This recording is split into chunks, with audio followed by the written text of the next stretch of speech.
Beautiful. Crap, I didn't even fall for that one this time. Welcome to the CrossFire podcast. We got the usual suspects with us tonight, and I was able to get the king. The king is back. Showstopper, finally.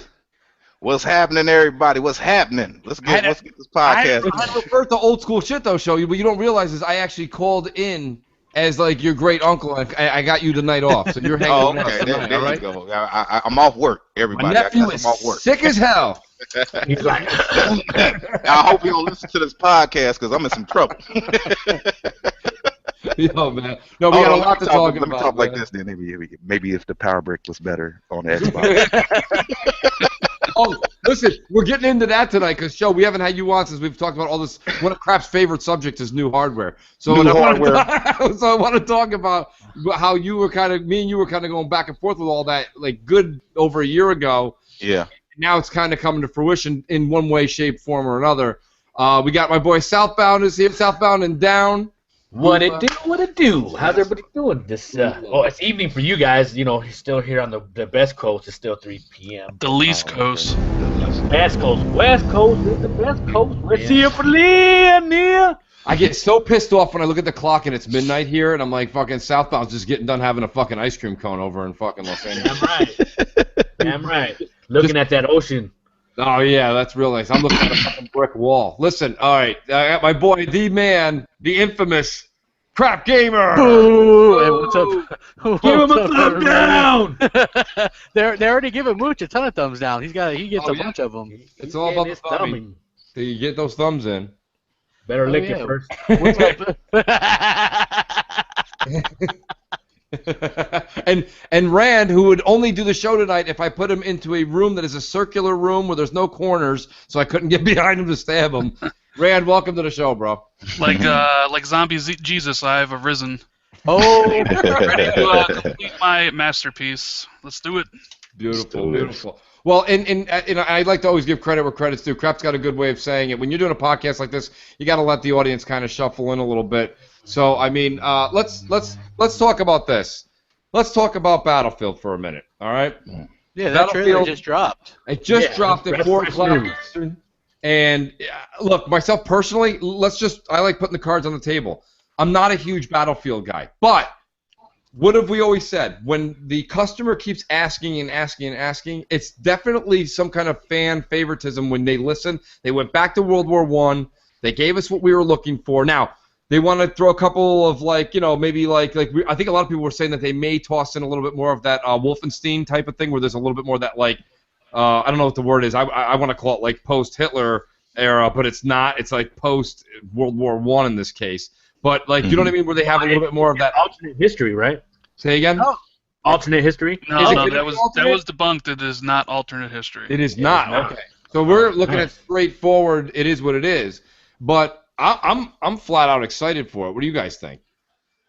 Yeah, go ahead. You know what? I've never been a big guy for Battlefield. You know what I mean? Like, right. To me, you know what? The campaigns are pretty good. They, you know, the graphics are great and everything.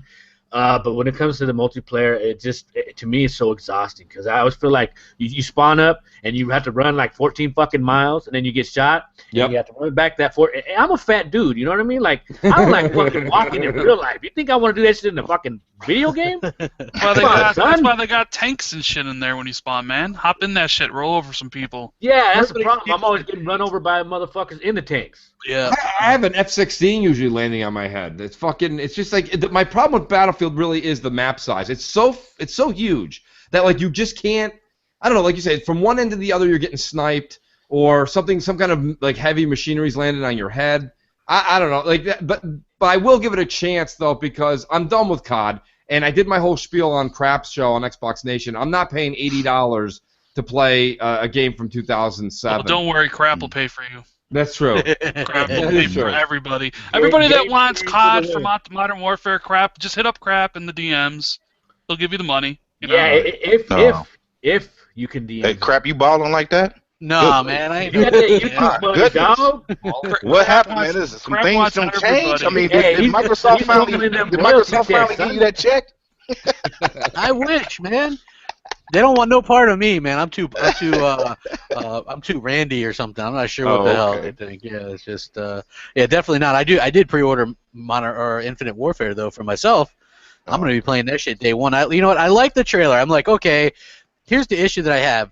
The Battlefield developers were totally trash in Call of Duty. They're like, hey, they don't even show any gameplay. And then you look at the Battlefield trailer, and there's no actual gameplay, right?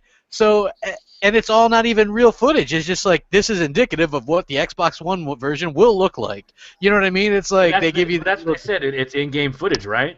No, they say at the end, it's like, this is indicative in-engine footage, but this is not actual Xbox One footage, but this is what we say it'll look like. You know what I mean? So obviously it's just like, there's not really gameplay or anything like that, or it's probably super high-end PC. That's what they always do. Every Battlefield game, go look back at the trailers, they always look much better than what you actually get.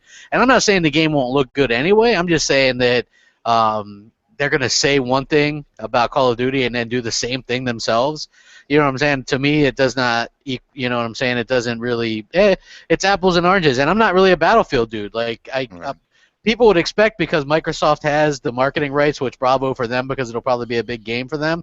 But that doesn't sway me one way or the other. Modern Warfare is coming, guys. That's where I'm going to be. Let me ask you guys, everybody. You can chime in. We all know that the Frostbite engine. It's always had trouble getting 1080 on the Xbox One. And PS4, it doesn't go 1080 on PS4. Well, they had trouble. So do you think 900p on the Xbox One? Okay. So do you think now that on the PS4? Do you think the marketing rights make it a different? That they're gonna hit that number? No. Battlefield 4 also had marketing rights with Xbox One and was still that. And the latest one, Hardline, came out last year, and that was the same way. Don't worry, if you want that 1080p, get that Neo, bruh. Yeah, I mean, I'm gonna be lining up for that. Oh wait, no, I'm not. Every time I hear that, man, I think of Compound when that dude was sitting here singing that song, the Neosporin. You're like, Neo, Sporin.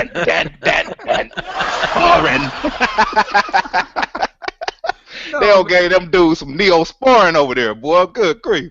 Listen, hold on. I'm gonna take off my USA hat and put on my tinfoil hat real quick. I've got something. I'm gonna do a friendly gentleman's bet. Swami's here. Okay. And I am telling everybody that the Battlefield 1 for Xbox will be minimum 900p, probably 1080p. Thank you. Thank you, everybody. That's not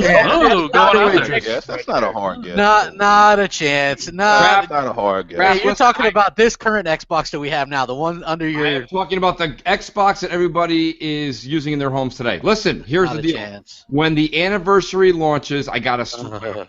I know. I got a suspicion that we'll be able to exercise a little bit more resources in the box. Thank you again, everybody. And hey, you know what? I think my guy might be a little bit onto something. He said Ori 2. He said Ori 2 days ago, and then what happened? They're like, we're hiring for our next project. I don't know. Ori 2.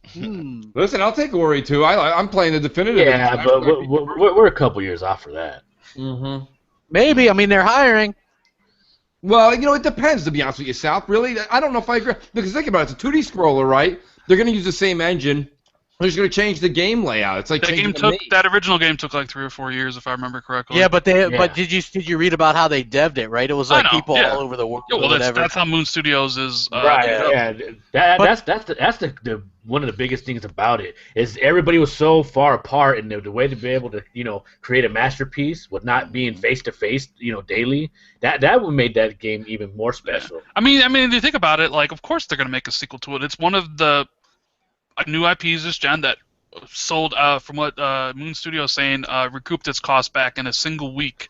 Yeah. So it's a massive hit. It's got potential to be a massive franchise. Of course, it was a good game. Yeah, I mean, it was a great game. I mean, I can't beat it, but it's still the best game. It's the best game of the generation, in my humble opinion. It's my favorite of the generation so far. Yeah. And I also like the deal that they did when they did the definitive edition, just $5 more or whatever. That was pretty cool. Of course, I mean, why else would you do that? Of course, Ori 2 is coming at some point. Hey, hold on, y'all. Hey, this dude butthurt in this comment section, man. I got to give him some shine, man. Chicken spaghetti? Hey, man, hold on. Hey, that Neosporin burns, don't it? No. He loves to play name game. He rhymes everyone's name. Oh, okay, man. I ain't know what was going on. You've been gone a long time, dog. You've No, been gone a long time. Because you know it started off He with don't Rand. know, boy. Show he- go live, bro. I go in. People started rhyming my name, man. People started calling me Randall PS4, Randall whatever. Vor, Like, now just- Randall He's Snore. going to do that for about an hour. Now he does that. Yeah, it'll just be him doing that in chat for a while. Yeah. No, but but to bring it back to Battlefield, though, Mooch, dude, there's some thirsty people for that game. 500,000 people on Twitch. Yes. Like the likes are out of this world, especially in comparison to Infinite Warfare. Like it's kind of a weird dichotomy you got going on there. So you got like Call of Duty going further and further and further away from what people want, which is like boots on the ground type stuff. And now you have Battlefield like doubling down. Okay, we're gonna give you what you say you gamers want. You gamers say you want this type of game. We're gonna give it to you. Hopefully gamers out there fucking vote with their wallets and fucking pick up Battlefield over. That's assuming Battlefield is better than Infinite Warfare, because obviously, I mean, it could not be. But like, hopefully, you know, you guys vote with your wallets and say like, we don't want Call of Duty in space. We would rather have it, you know, World War II or Modern Warfare, and pick up Battlefield because they're giving you what people have wanted. And I guess EA could take the risk because they already have a futuristic shooter in Titanfall. So guess what? Like, Xbox One plays it first. EA Access, free, right. probably free 10-hour. And you know what? I have to just point out that I did call it correctly that it would go back to World War One. So. Hey, well, that rumor came out originally a while ago, and that does, Rand, you brought up a good thing, too. When's Titanfall going to drop now? Because that's supposedly this year, too. Yeah. Yeah. Well, I mean, that'll be this year. did we get a date for Battlefield? October 21st. What? Oh shit! I missed that somehow. But let me tell you something. That's wild, isn't it? Not. I thought Battlefield's always came out in November. Well, I mean, Hardline came out in March. Well, but that was delayed. Remember, it was supposed to come out. Right. Yeah, they usually come out in November. I mean, they're trying to probably get in there before Call of Duty. I mean, a lot of games do that. I mean, Gears did that. Halo did that. They're all trying to get in before the. Let me put on Mooch and Swami hat. Call of Duty is going to sell a lot, and it's going to outsell Battlefield. Doesn't matter what they do on Battlefield, it's still going to sell more because it's called Call of Duty. Yeah. That's good. Let me tell you something, Crab. I'm telling you right now, that nostalgia, that name stuff, when you just keep pumping out shit, that wears off. It's already in decline. Oh, everybody's getting this game, bro. No, they're not. Modern Warfare, dude. That's it. End of story, man. But if people are true on what they say, where they don't want fucking Call of Duty in space, and then they need to not buy that game and buy Battlefield. Did you see? Yeah, but not everybody's a Battlefield guy like myself. I know. Well, not Battlefield, but you don't pay $80. Everyone knows Activision wants everyone's dollar. They know they want that 80, one. you paid $100, so. That didn't help your case, Crab. No, look at it this way. That's the better deal because 80 just gets you Modern Warfare. An extra 20 gets you to fucking all the map packs that are gonna. Hey, you know what? All I gotta say is God bless YouTube. That YouTube money is blessing you. I don't know what you're talking about, South. I'm not. Hey, well, yeah, you know what? I'll say that to all the fucking commercials and shit I gotta pass through to watch your fucking videos. Wait, commercials, man. I'm gonna have a talk with somebody. Oh yeah. I don't know what's up with that. Come on, guys. You got 4 seconds to skip this video. I'm like, fuck. Hey, at least you can skip it. I got some people that message me and they're like a 1 minute fucking video that you can't skip, and I'm like, a 1 minute fucking prostate commercial. Yeah. I can imagine my fan base is really gonna like. They're like, yeah. Well, if I wasn't giving a thumb before, I sure am now. You know, it is an interesting thing, though, to go back to World War I. We've been so long in this futuristic shit. It's going to be wild to just see. But I'm excited to see, like, that one cutscene that they showed there, basically. Actually, it wasn't a cutscene. It was in-game footage of, like, they were in the jungle fighting. Like, you get one of those old mortar rounds that just blast off and that dirt goes flying everywhere. Like, that shit looks so good, man. That was like, you watching these old World War I, World War II movies, the trenches and shit like that with, like I say, 120 or whatever it is, 80 millimeter, like, mortar tubes. That shit's amazing. If they can bring that, and Battlefield brings that kind of precision back to their game, right? Battlefield doesn't, like, cut any edges out when it comes to actually getting down to the details. So I think Battlefield will really knock this out of the park. And how long has it been since Battlefield 4? 2 years? 2013. That was a launch title. Oh, it was a launch title, so this has had a lot of time in development. Yeah. See, who's making, like, so who DICE made Battlefield 4, then they made Battlefront, right? Well, no, there's a different DICE that made Battlefront. The DICE that Somebody- made Battlefront is the same. They got renamed DICE. They were the ones that made Medal of Honor. Oh, they were the warfighter team, huh? Yeah, and then they got or whatever. Yeah, now then they got something like that. Then who's making Mirror's Edge? Another DICE. How many dices are there? Hey, crap! Why you asking sometimes the you gotta question roll like the you got dice, the answers? D? That's funny. I'm gonna look it up.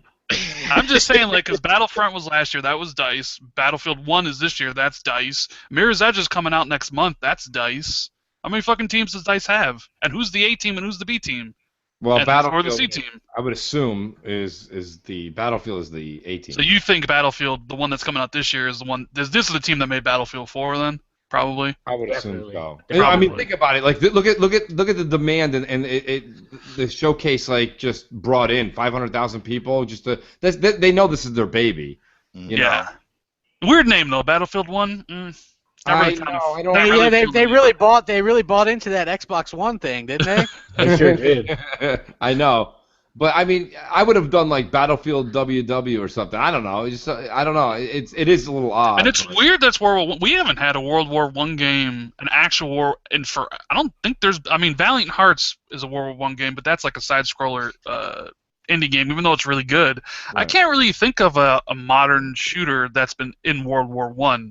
Mainly because of the weapon types and the actual type of warfare that happened back then. Because most of the games of World War II were beyond because you could have semi-automatic weapons, so it's actually fun to shoot your gun. Because like nobody wants to fucking play like a Civil War game. Yeah, I want to play Civil War. I want to line up shoot and like, one thing go. and fucking got to reload and shit. Like, so it's gonna be interesting to see how they kind of like make this fun to play when the type of war it wasn't like. It's not World War II. You don't have those type of weapons and stuff, but we'll see. Man, what I'm looking forward to is like fucking using my M1 Garand, one shot, then I gotta fucking reload. Take another shot. You know what I mean? I'm really looking forward to that, man. It's gonna be fun. Well, the other thing that's kind of cool. So you put the powder down in the barrel and yeah, man, that's exactly what I'm. Man, I'm gonna be like powder barrel. Let me fucking jam this rock down there. You want to be them red coats then, huh? That's what you're talking about. Hell yeah, man. that to me, that's fun. No, I just want to get my MP5 with my stopping power on Modern Warfare, on Crossfire, with my 3 frag and martyrdom, and have fun. You want to have your little bag of powder, gunpowder on the side. No. Hey, and don't forget the M16. M16 red dot sight, one hit kill, baby. That's all about. Battlefield 1 is already available for pre-order on Xbox One right now. You know what? Like, here's the thing. I'm just happy that there's games coming. You know what I mean? Like, we're so caught up in all this other crap that I'm just happy that it's finally we're starting. Man. And you know what? I'm looking up this, right? Everything just says developed by EA Dice. Exactly. Right? That's what I'm saying, good luck. man. Yeah. Okay. But one of them is Stockholm, Sweden. That's the real one, I believe. Yeah. And I'm not sure which one they're doing, but the Los Angeles one did Battlefront. Okay, yeah, that is the Medal of Honor team. Yeah. Okay, so yeah, they did Battlefront, and I think the Stockholm one is doing Battlefield. Yeah. So interesting. Yeah. I'm just fact checking this shit. I don't want an exposed video saying Crap Gamer didn't know what the hell he was talking about. You're always checking the motherfucking phone. Not according to ponies. Expo. Wait for the next stolen video. It's not 1080p, crap. Uh-oh. It's not 1080p. It's upscaled. That's facts. Speaking of 1080p, Joe, have you been brought up to speed that we've got this upcoming Tuesday? You're going to see 1080p mud like you've never seen before. Oh, here we go. Is it going to be different type of mud? I'm talking, down south, red clay, all that. It's that red clay glossy shit. That icky. You know what I mean? Snoop will tell you. Like, for real, that's what it is, man. I'll be like, so here we go. Uncharted 4, everybody. I know there's a lot of ponies that tune in. Yeah, they want to hear Uncharted. They can't wait to hear. Can I give my this. top 10 list of the pony dust that they are I've been waiting for this. Sprinkle me, baby. Sprinkle me. Hey, this is how they sell this game to these dang on clickers. I'm ready to listen to this list. Y'all ready? It's pretty good. This is what they sit here and say. I think I got to talk in like in this voice right here. Hey, hold on a second. You're making me wet. This game is first reason to buy this game, ponies. It's breathtaking. True. Never looks better. 3, irresistible. A master stroke. They said that too. A masterpiece. Really exceptional. What's another one? Jaw dropping. Is this a Michael Bay movie? More than masterful. You see how they selling this trash to these ponies, man? Hey, those are some big words. Another thing is just words. Yeah, And they're ponies using go around and big click words. for this trash. Yeah, they're using too big of words for the ponies though. They don't even. I ain't know if they selling a game or a movie. Y'all That's tell what I'm me. saying. And you know what? I want to do know, show. What I always do is I like to give shout outs where they're doing. I know you're boys with them, and I've always been very, very. Me, it's probably one of the only ponies I get along with. Shout out to Zobi. Yeah. Zobi did a video, and he knocked it out of the park. He basically said, we all know Zobi likes more of the the Japanese style anime type of games. So when he sees these mainstream games, even on his system of choice, which is the PlayStation 4, he's not a fan of it. But he's realistic, and his point was well taken. Listen, I'm on record saying that I like Uncharted. I'm buying Uncharted on Tuesday, so that's why when people, they don't understand, I never bash the game. The game will be what it is. It's going to be an Uncharted game. But don't sit here and give me those, like what you just read, Show. Don't give me those 10, these every single gaming agent and affiliate out of California, nothing to do with South, this is San Francisco. They are all every single one of these guys all saying the same thing. Excellent. Excellent. Mood striking. I never got a feeling. Man. I got a chill up my back. It sent hairs up my back. I had to pause the game. It sent hairs up your back? My hair stood up. Hey, let me ask you guys this real quick. You guys who know who Greg Miller is, right? I don't know. That's Mooch's best friend. Yeah, he used to be on IGN. He gave Uncharted 3 a perfect 10 out of 10. He's got his own site too called Game Over Greg, and he gave it a 100 too. So. Yep. Yeah, so and this guy is on Metacritic, right? And then what would you think?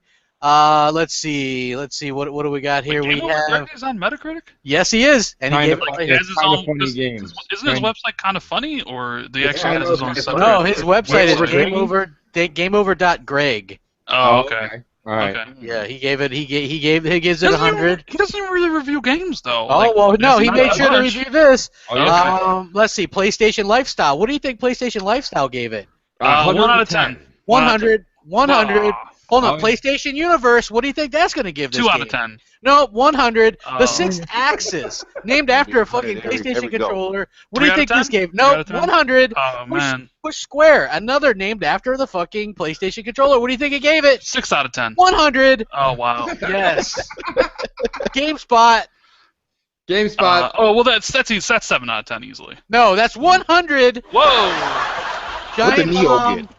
100. Should I just start saying 10 out of 10? Because that seems where this is going. Yes, exactly. Examiner, 100. Time, 100. But I thought it was at a 94 on Metacritic. How the hell all these fans? Oh, because I think there was. IGN gave it an 8.8, and somebody's actually they're hanging in Times Square. They literally are getting like strung up. Somewhere in Santa Monica, they're hanging off the pier. Yeah, but in Santa Monica they do it upside down. You hang by your ankles. You know, oh man, there's so much I want to say about this, but I just want to say this real quick is that the thing that bothers me is you read these things, and I realize that a 10 out of 10 people will go, well, that doesn't mean it's perfect, it just means that it's amazing, and I'm like, no, look, that's damage control. When in these reviews you read them and they're like, well, this game has this problem, or I encountered this problem and this problem, but then you're like, read the final thing and it's like 10 out of 10. I mean, there's something that's not right there. Or when it praises Uncharted over and over again for just doing the Uncharted formula, quote unquote, which basically means it's doing the same thing. Yeah, which basically means it's doing the same things that it's been doing for the past 3 games. Yeah. Right? And they're praising it for sticking to the Uncharted, but there's plenty of other games out there that get shit on for doing the same things, right? So how does Uncharted get a pass? And I know people are like, oh man, Crab's salty. Crab says, look, I'm excited. I bought my PS4 strictly for this game, right? It's probably going to be great. But does it deserve all this, or is it just sappy hokum? The same thing with Metal Gear Solid 5, which I played, and it wasn't no game of the year either. Hey, I'm going to tell you, these reviewers don't have no remorse. No. They took and bashed. Normally, you have some type of, sympathy for the female gamers. You know what I'm saying? When Tomb Raider was up to bat, they butchered her. You hear me? Yep. Now Nathan Drake up here, man, is no butchering at all. It's like, oh, okay, that's Drake. Let him go. You know what I'm saying? I don't get this trash. And Tomb for Raider those, Tomb Raider was an excellent game. To me, that was a I wouldn't say it's a 10, but it was a solid 9 and some change. That's right. you're Yeah. totally You right. know what I'm saying? I mean, it had its flaws, but I'm pretty sure I'm gonna have the same thing for Uncharted as well. They need to stop with that trash, man. And for I mean, those big in, time. for those You know what? in the Listen, chat, listen. Oh, go ahead. well, as to say, for those in chat, Crap reserves 10s out of 10s for games like DuckTales Remastered and stuff. Yes, I love DuckTales Remastered. And in games of that ilk, you know. Yes, I love. Well, You know what? I love DuckTales, man. That was a That's a good good game. I played. I did it twice. You know, 360. I and the remember. retail version. Yeah, I remember playing it when I was a kid, like on the NES, right? And it was difficult. And then it was on sale recently, like for $5 or something, right, on 360. So I picked it up and played through it and beat it, and was like, damn, I still got it, you know. Sometimes you just want to prove to yourself you could beat a one of those more difficult platformers or what have you. So. Well, I mean, I bet nobody thought DuckTales would be mentioned in this podcast, but it was. Probably not. Yeah. Well, going back to Uncharted, I'm gonna show. play this weekend. I'm gonna play this weekend. Mm-hmm. Well, oh, you got it early? Yeah. You So got that I flea market connection, right, South? Yeah. How did you get a review copy, man? They were difficult. He got unwarranted for. Hey, you Come on, know he what? just- Because he just I'm walks undercover down- pony, he didn't walks you know? down to I'm some, sorry. to some Yeah, store I in drove LA. to Santa Monica. Like, Anyway, yo, give me. No, look it I'm up gonna play for this weekend. Uncharted. I'm reserving judgment. I'm not gonna sit here and shit on it because I didn't like part 1. I didn't like part 3, but I loved part 2. Exactly. You know what? I just Well, that's the reviewed point, though, Sal. yeah, I just reviewed the collection, right? And I said the same thing. I'm like, part 1, I don't see how that game sucks. You know, it does. Like I played out. It's Part so 2 deserved all the praise that it got. Part It, two- it exactly. really was the game of the PS3. Like that was Yeah. like the defining. You know, maybe Last of Us kind of overtook that, but for the PS3, definitely. I hated The Last of Us. Ugh. Well, I mean, I honestly I couldn't get into it myself, but Yeah. Uncharted 2 was the definitive game of the PS3. Yes, exactly. It might have been one of the top. It was probably a top 3 game all last generation. Oh, definitely. Yeah, it was so good. And then you play part 3, and it wasn't. It didn't went back have to the this same charm. wonky- It was went- different. Yeah, no, it was Exactly, and they went back to the wonkier controls and stuff like. And I made you know what? I made a valid point when I think I gave the collection a 7.75 out of 10, and I'm like, and I backed it up too. I'm like, you know what? This is why Uncharted 1 has aged extremely poorly. The controls are wonky. Uncharted 2 is great, really good. If I were to review that by itself, 9.5. And then they go back to Uncharted 3, and there's a lot of glitches and issues, and the shooting mechanics are wonky and things like that. Not only that, they call it the Nathan Drake collection, but not every Nathan Drake game is in there. Why not put the Vita game in there too? You know what I mean? Like, give people a chance to play that one, and they pulled out the multiplayer. You know what I'm saying? Like, there's a lot of reasons to say, hey, you know, these games are far from perfect, especially 1. It didn't age well at all. It's like, I didn't realize how corridor-like Uncharted 1 is. There's not a lot of room in that. It's so linear. It's like one of the most linear games I've ever played. Well, I kind of want to just go back to the whole 10 out of 10 thing, Crap, and you made a couple of good points, but let's not go by me or anybody on this panel, because no matter what we say, and South, even though you're saying you want to hold off reserve judgment, unfortunately... Well, yeah, because I want to talk about it from my own... I That's fine. hate other people's opinions. That's fine. You know what I mean? That's like me. I absolutely love Quantum Break, and to see it at a 77 on Metacritic, Right. to me that's a shame. No, I I don't agree think with it was you, a Sal. 10. They did that with I a few don't think games, any though, game's you know. a 10. But I listened to that Game Over Greg. I listened to his Kind of Funny when they did a spoiler-free review on Thursday. They launched it at midnight as soon as they could, because they wanted to be the first ones out there because they're so far up Yoshida's ass. But before they did, but I got to give credit where credit's due. That Colin Moriarty, and this is this is not a spoiler. He said it's not a spoiler. He just said I'm at chapter 17, and he said there's 2 or 3 of the main characters. And he said, I would have thought, since I know the game only has like 21 or 22 chapters, he's like, I thought since I'm nearing the end of the game, there would be more development since this is the last one.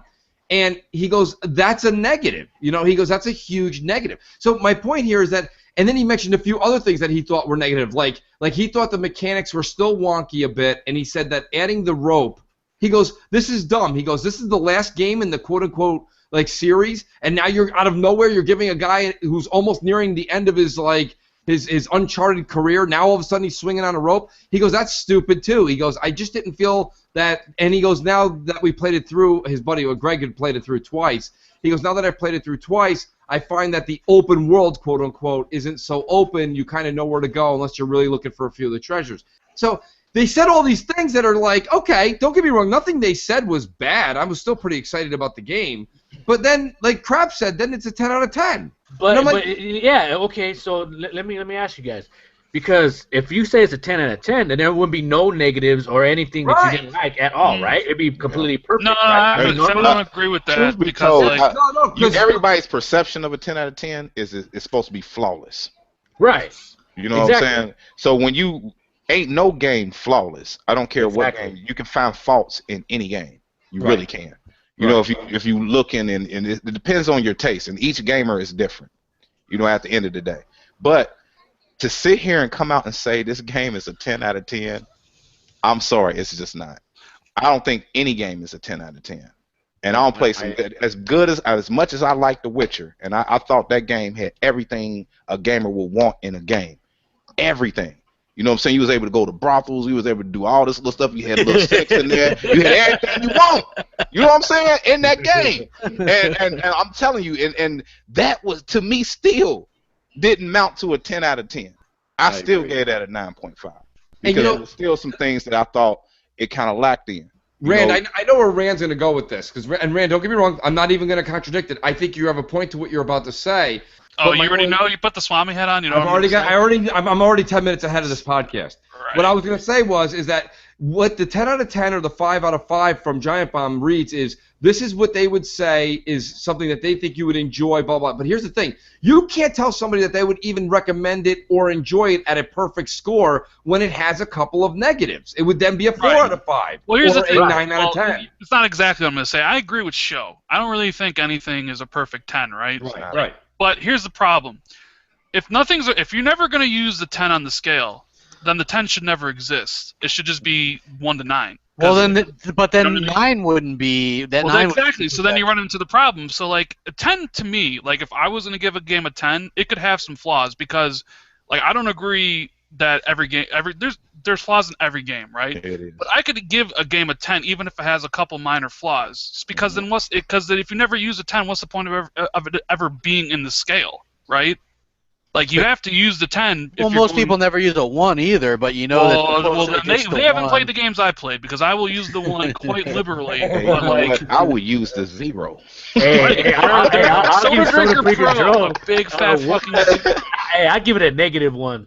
But like, I can't believe you guys got that game. First of all, come on, man. Dude, you know me, man. I got like 7 fucking codes for that shit. Like, whoa. But yeah, I mean, like, my favorite game of this gen is Ori in the Blind Forest. Like, I give it a 9.5. Not enough to get up into that 10, right? Like, there's still some things wrong with it why I couldn't give it a 10. I mean, Tomb Raider is a 9, easy 9 for me. Quantum Break's an easy 9. But no, I don't see anything wrong with people giving. Well, that's also the problem with reviews is everybody's review scale is completely different than everybody else's. A 10 for me is totally different than a 10 for you, and a 10 for Crap, and a 10 for Mooch. Nobody can agree on it. There's no universal scale. Right. So, it's just one of those things. I mean, is there a game I'll give a 10 to? I haven't, but I mean, who knows? Maybe one day down the line, I might. You know what makes a game a 10 for me? This is my scale. If 10 years down the line, I still remember that game. That game still wows me. Yes. That's a how. You know what I'm saying? I remember that game. You know what I'm saying? A lot of these games that's coming out now, you ain't going to remember this trash. You just not. No. You know what I'm saying? I mean, a lot of it you're going to play for now. After you beat it, you end it, it's gone. You on to the next thing. Yeah, you don't even remember it. Do it have replay value if you're going to go back and play it a bunch of times? You know what I'm saying? I don't play The Witcher a bunch of times. I don't play Tomb Raider a bunch of times. I keep going back playing these games. It ain't just sitting there waiting for me to entertain it. Those are 10s to me. You see what I'm saying? That I enjoyed the experience that much that it makes me want to go back and play it. I just always think I don't see no games like that now. And you know what's weird is it's always the sequels nowadays that are getting these type of scores and stuff like that. Like it's really, and they really kind of take a big shit on any of the new IP that come out, or not even naming any names or whatever. But they really do. They're not giving much incentive for people to try anything new. And then you're gonna have gamers that complain that we just get sequel after sequel or what have you, and this is gonna be a problem because the reviewers are reviewing them like shit. You know what I mean? It's like. You'll see a game get docked points for doing the quote unquote formula that the game's known for, while Uncharted gets praised for it. Again, I'm going to go back to that because that blows my mind that Uncharted gets praised for doing what they've done already 3 other times, while other games will get docked points for doing that. That'll be a negative. Uncharted will be clearly listed as, oh, well, this game had wonky controls, but still 10 out of 10, right? I mean, how can you have controls be wonky and still give it a 10 out of 10? Yeah. Right? That's like a core mechanic. It's the golden goose. Uncharted is the golden goose. Oh, Clowns, welcome, buddy. What's up, man? Hey, he's been in the back like a stalker. He's been in it for a while. Sorry about that. I was looking periodically back at the main screen and I didn't see you last. I'm governing the chat. He was waiting for his time to jump in. I was in here for like 5 minutes and I heard Sal say that he'd give Soda Drink a Pro a 10 out of 10. Wow. Yeah, hell yeah. I love walking around MS-DOS. It's beautiful. No, I'm with you, Crap. I mean, that's a technical flaw. I mean, there's no way around it. Like, you can't say. And Uncharted's always had listen, from 1 to 3, and there's a huge gap there in years and plenty of time to perfect things, and different controllers were used between 1 and 3. But it's still the same terrible camera angles, same terrible shooting mechanics. I don't even like the button configuration. Now you can change that. But, I don't. To me, Uncharted's always been a solid 8.5 to 9. I don't care if it was 1, 2, or 3. You have to look at each one in each era. 8.5 is a 9. That's a damn good score, man. Absolutely. 9 is a damn good score. Yeah. I don't know, like people look, Uncharted, sitting at like Metacritic of 94 right now? It's a pretty damn good score, right? Yeah. And people freaked the fuck out when IGN gave it that 8.8 or whatever they gave it. They started a petition to get I know, that girl, and it's just man, yeah. It's just an 8.8 is fucking damn good. I don't understand. I've not look. Okay, I'm gonna preface this by saying I've never played an Uncharted game, so I have no opinion on how good or how bad it is. I've just never played one, so I don't really have an opinion on the series. From what I've seen of it in the videos, it looks like something I would enjoy. I do like the new Tomb Raider games, and everybody says they are kind of very similar. But I just find the whole even when when the Xbox fans got upset with the Giant Bomb review, okay, because that review, okay, you could say that's more damaging. A 2 out of 5 is a bad, it's a bad score, right? But an 8 out of 8, that's a really great score, and people were even more pissed about the 8 out of 8 than they were out of the Giant Bomb's 2 out of 5 for Quantum Break.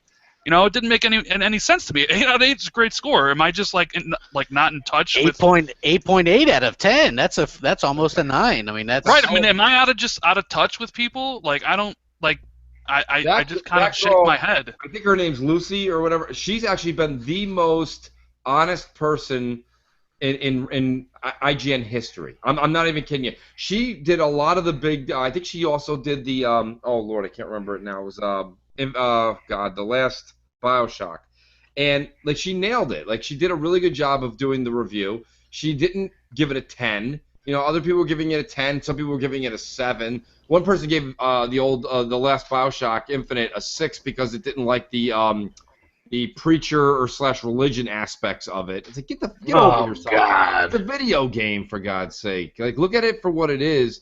And my biggest problem with the game usually is 2 things. When it's technically broken, I would, of course, discount it. And then I would discount it if it's just generally very boring. The story doesn't go anywhere. And the story alone in Quantum Break, I think you start at an 8. I think you start at an 8 because of the acting, the story, the writing was just superb. Then you go to 8.5 because of the technical prowess. And then if you don't want to go any higher than that because you think maybe there should have been more content or you didn't care for all the movie in between, that's fine. But there's nowhere this thing is even, you shouldn't even have a 7 involved, or a 6, let alone a 4. So I mean, that's why when people say, "Oh, here we go, damage," it's not damage control. It's obvious. The numbers are in front of you. Numbers don't lie. They're right in front of you. 10 out of 10 from 8 different sources. I mean, and here's the other thing. How come we don't have an Xbox channel that's as popular or has a Metacritic review stand like Game Over Greggy? Why is it they get one? That channel is dedicated. It sound like Crab just named off 7 of them. He did, but I'm saying but you got to understand something, South. Every single day they have they've made that channel like a TV show. So if you tune in at 6, it's Greg and Colin live. Almost like they have what was it, Regis and Kathy Lee. They do their whole thing all the way through the day, and it's just I Love Sony They actually have a show at the end of the day called PS I Love You, PlayStation I Love You. So what I'm saying is you've got 180,000 people tuning in and retweeting and sending this thing out and sharing it all over the place. That is just I love Sony all day. There's nothing like that Xbox. I'm sorry, but with Major Nelson's 8 minutes of Xbox Weekly, that's not keeping up with the Greg Millers and Colin Moriartys of the world. So you're saying that Xbox needs their what shine? I'm saying they need their Metacritic corner? Like what I'm saying is I sent you a demo tape of myself. You hand it to everybody at E3 and get me my own show. Damn it. And step on it. Hey, I don't know, man. Too many people hate your ass. Well, that's too bad. they probably wouldn't let that demo tape through the fucking gates. I'm like, oh, that's controversial. All right. Like, who is that? We have to throw that in the trash before you walk in the gates. Fucking burn it. Don't let it in here. No, I mean, maybe you know what it is, Mooch? Maybe it's maybe. Well, Sony's been around longer in the game than Microsoft. I think that has something to do with it. And you know, Microsoft is a corporation itself. A lot of people don't trust the corporation. Right. Like, you know, you know, so like Microsoft. You're right. Like, I guess the big champion of Xbox, essentially, in the major media is Ryan McCaffrey. And I know you guys, or some people, some Xbox fans don't particularly care for him or whatever, but I like the dude, you know. I mean, you know, Colin and Greg, they are very influential. I mean, Sal's met him, right? You met Greg at the Actually, he was a cool guy. I met him at the Xbox, event before the VGAs. But I mean, and I told him, I was like, "What the hell are you doing here? Aren't you gonna burst into flames or something?" And he was like, "Yeah, they're gonna replace my trophy score or something, you know." But wouldn't this be the same thing if, like, I was in that position? I mean, I'm pretty apparent with my love of Xbox. I only play Xbox games. I am biased towards Xbox, right? Really? I mean, if I, well, yeah. You're pretty goddamn negative. Don't read the chat because they'll tell you otherwise. But like, isn't that the same? I mean, they're kind of like me in a way. Like, they're obvious. They wear their biasness for Sony on their sleeve, right? I mean, it's come to like, we love Sony, like tattooed on their fucking chest. Right. I don't think just like any of us. Yeah, I don't think it's just them though. It's like everybody. You know I mean, because like I said, I think it's because they've been in the gaming business longer than Microsoft has. So I think there's this. Maybe, you know, another generation from now, you'll have some people in the media that, you know, Xbox will have their Greg and Colin essentially. You know. I mean, who knows? But you're right. I don't really think they should be on. They're only really on Meta if they really are. Is because, you know, they worked at IGN. So. Well, that's it. But you know, the thing is, if you listen to the shows that we do here at CrossFire, and if you listen to BGST or you listen to Xbox Nation, there's nothing said any different on our shows, you know, that they do on that Game Over Greggy channel. Like, they are ridiculous. The minute somebody started saying something about PlayStation, Greg Miller starts pounding his fist, and he's like, "Don't say that about Shoshida!" Ha ha ha ha! And then they giggle about it, but like, he freaks out.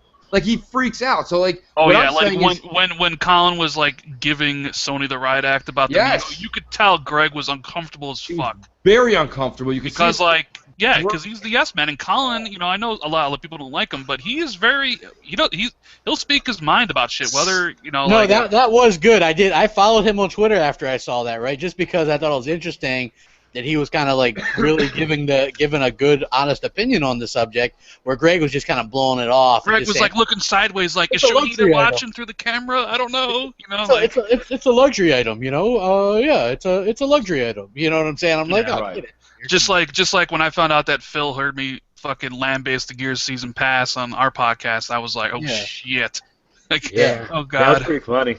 Yeah, it is. But he tuned in to fucking listen to me just tear apart the Gears season pass without fucking remorse. I was just like, it's the worst thing of all time. You know, like it's weird. Like I don't know, but sometimes some of these companies like.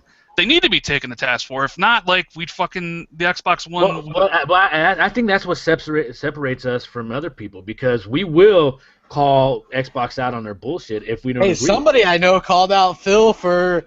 You got fucking smacked down. Having Quantum Break come out on PC, right? I mean, come on. Some of us really fought that fight for the people. You know, I'm for the fight for the people. hey, Daddy Phil fucking hit you with the. Hey, but look who won at the end of the day, right? I mean, come on. They put that game out on PC and it ran like shit. Yeah, but apparently Forza runs really well, though. Yeah, did you see the difference? Like, I saw the screenshots, though. It doesn't even look that much better, to be honest with you. Like, well, apparently it's got some dynamic thing where it detects your settings and, like, I don't know, like fixes it on the fly or some shit. I haven't I looked at the screenshots on, what is it, Dual Shockers or whatever. They had some, like, direct screenshots. They looked almost exactly alike, and they were, like, mostly on ultra and high settings. So I'm like, hey, if that's what people's idea is of, you know, that much better, then I'll keep what I got on my little peasant box and be happy. Peasant box. Yeah. I'm not unhappy with it. Look, there's a lot of people that claim they're happy with Xbox or their or PS4 even, but if you were, then you wouldn't be all pissy about new hardware. You know who's not happy about it is the devs. Nice leeway segue there, Yeah. Crap. The devs are actually speaking out, and it's not just BioWare anymore. There's a couple of devs now that are speaking out saying that they really think the Neo is going to divide the community because Neo doesn't have that much of an upgraded CPU or not really one much of all. It's just higher. I think they clocked it faster. Yeah, so, same CPU. Yeah, same and that's CPU, not good because the CPU is PS4's Achilles heel, right? Yeah.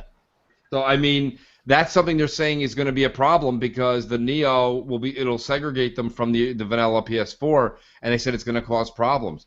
I don't think Sony thought this through. I really don't. And again, I don't know if they're even going to market it as that big of an upgrade to begin with, to be honest with you. They may not now. I don't know. That's a good point. I think everybody's afraid of it, to be honest. You know, and you know, honestly, as a PlayStation 4 buyer, I feel kind of like disenfranchised, even though I really could care less, honestly. But I mean, I did spend money on a PS4, and now it's going to be pretty much obsolete now because all the newest games coming out in the next year are going to be optimized for the Neo.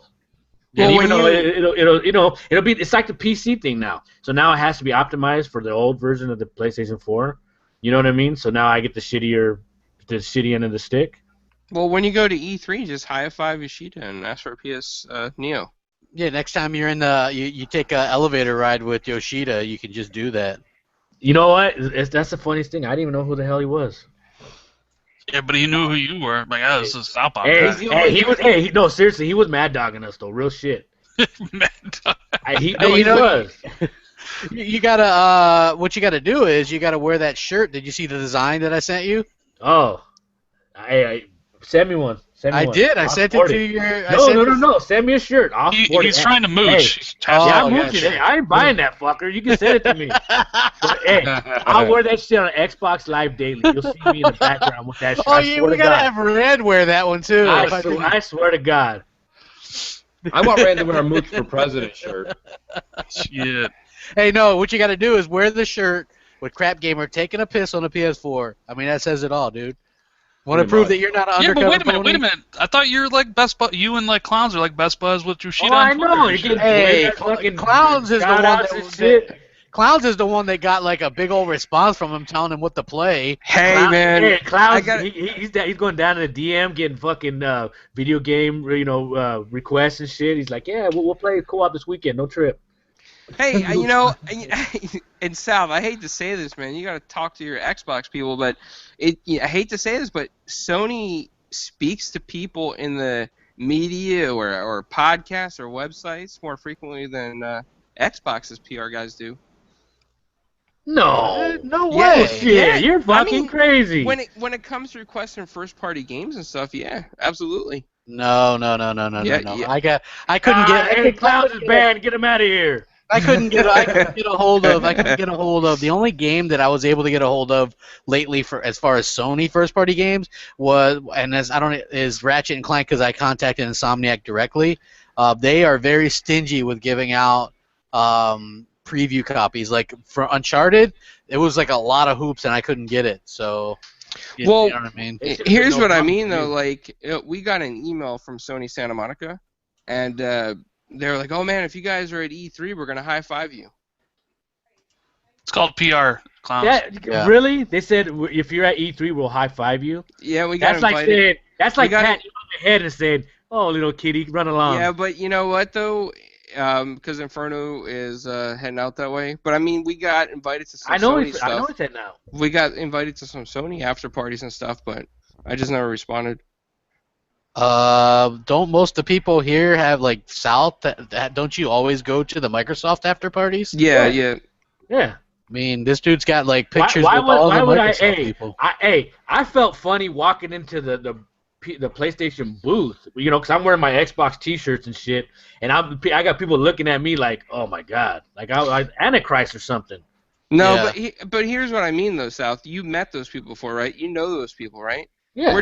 I never met people from Sony, and I'm getting emails. That's something to be said for that. I don't know. I mean, they don't seem like they go out of their way to talk to many people on Twitter or anything. I got a freaking, I won a Banjo-Kazooie bag from Aaron Greenberg.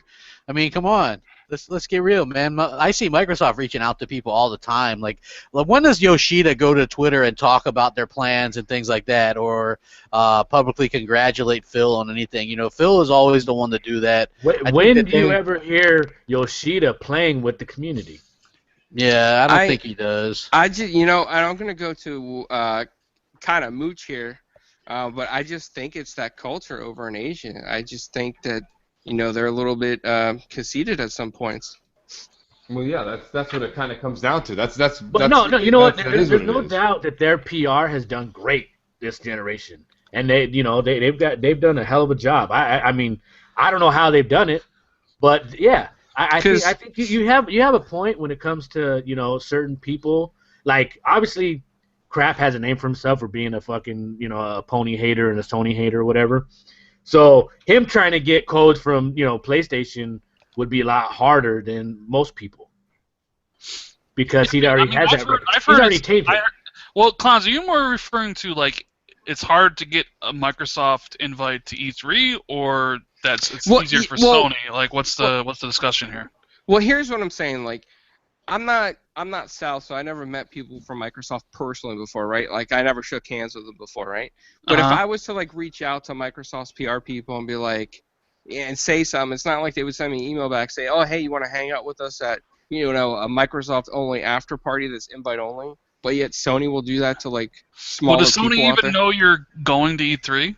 I'm not going. No, well, I'm not going. How did they even, like, know, like, well, how do you even broach that topic? Yeah, like, so basically, sorry, Rand, I don't mean to cut you off. No, so you're fine. saying that so basically, just a random email, they're like, hey, why don't you come hang out with us at a undisclosed party?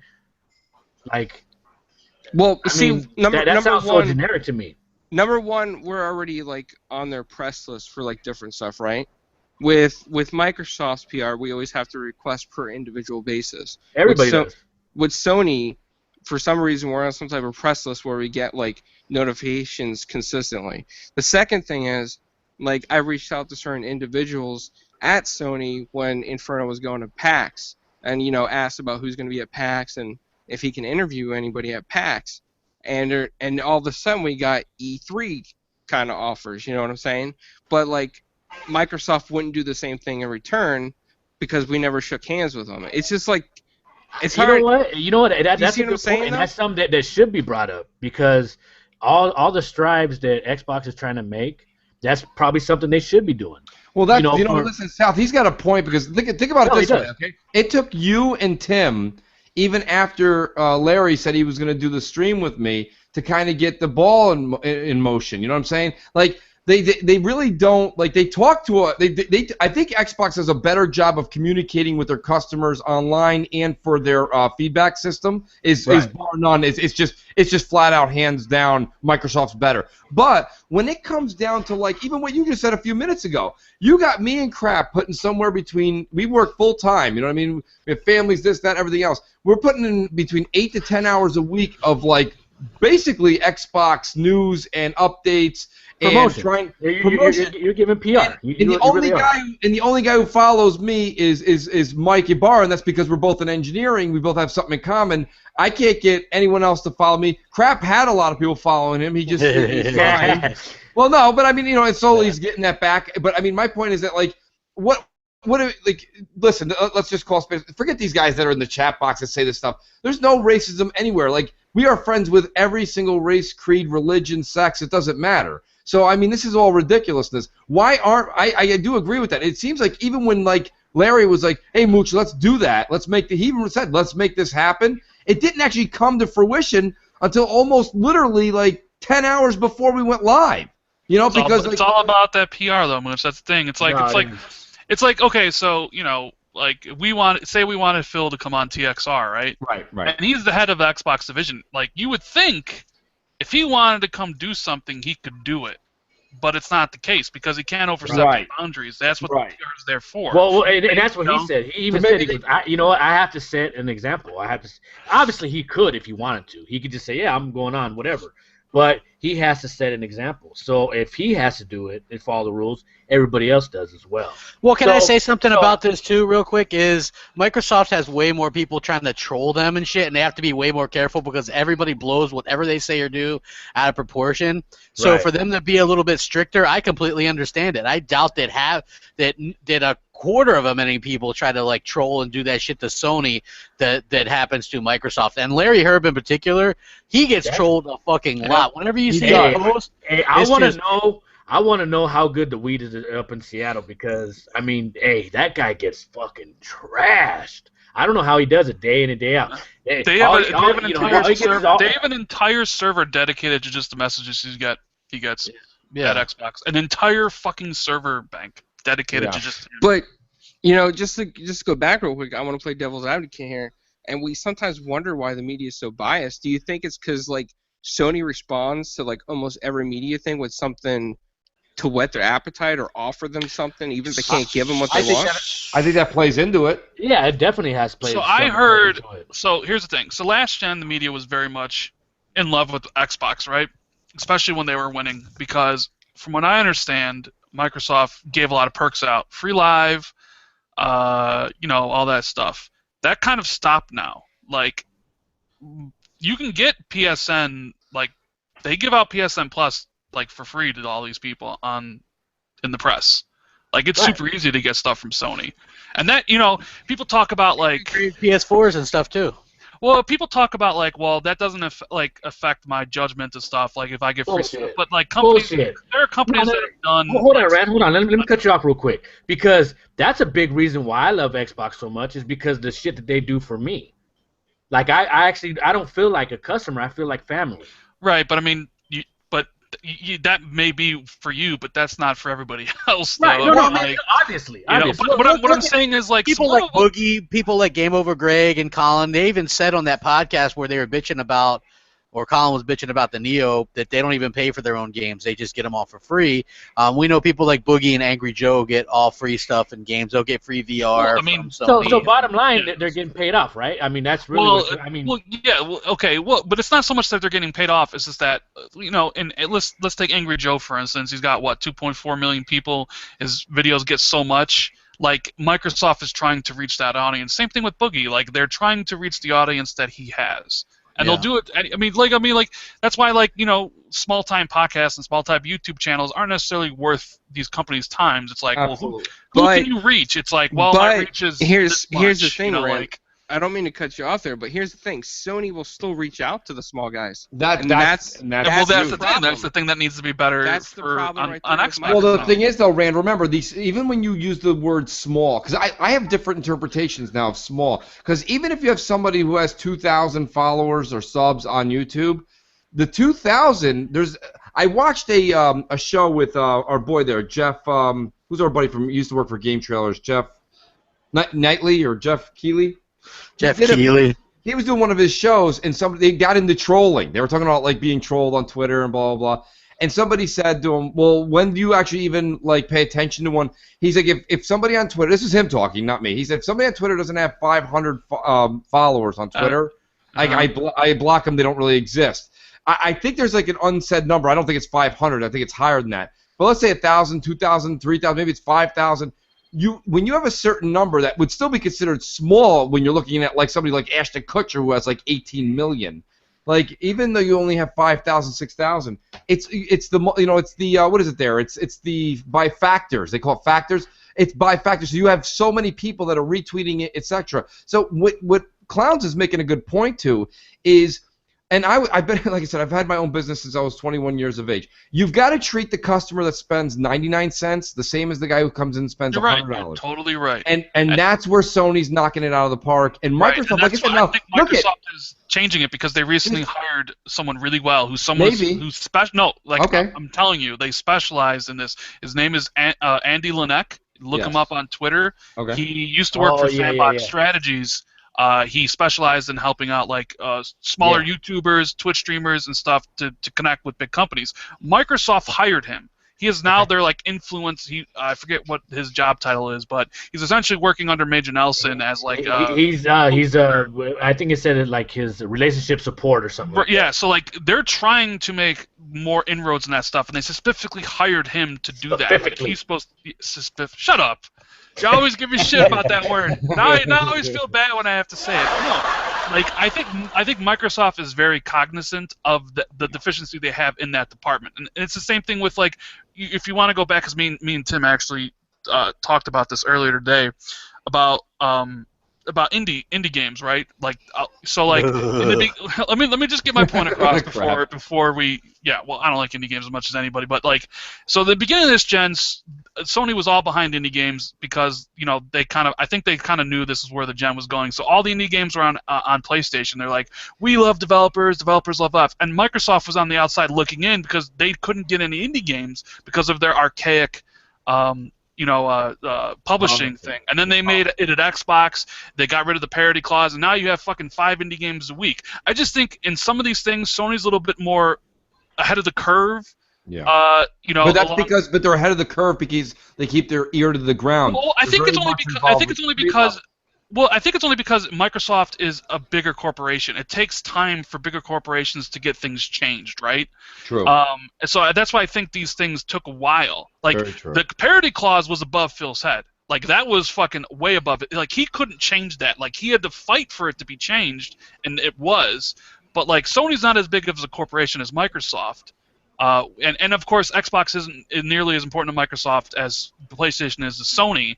So, I guess what I'm saying is, like, I think by the virtue of Sony being a smaller corporation, they can implement things faster than Microsoft can.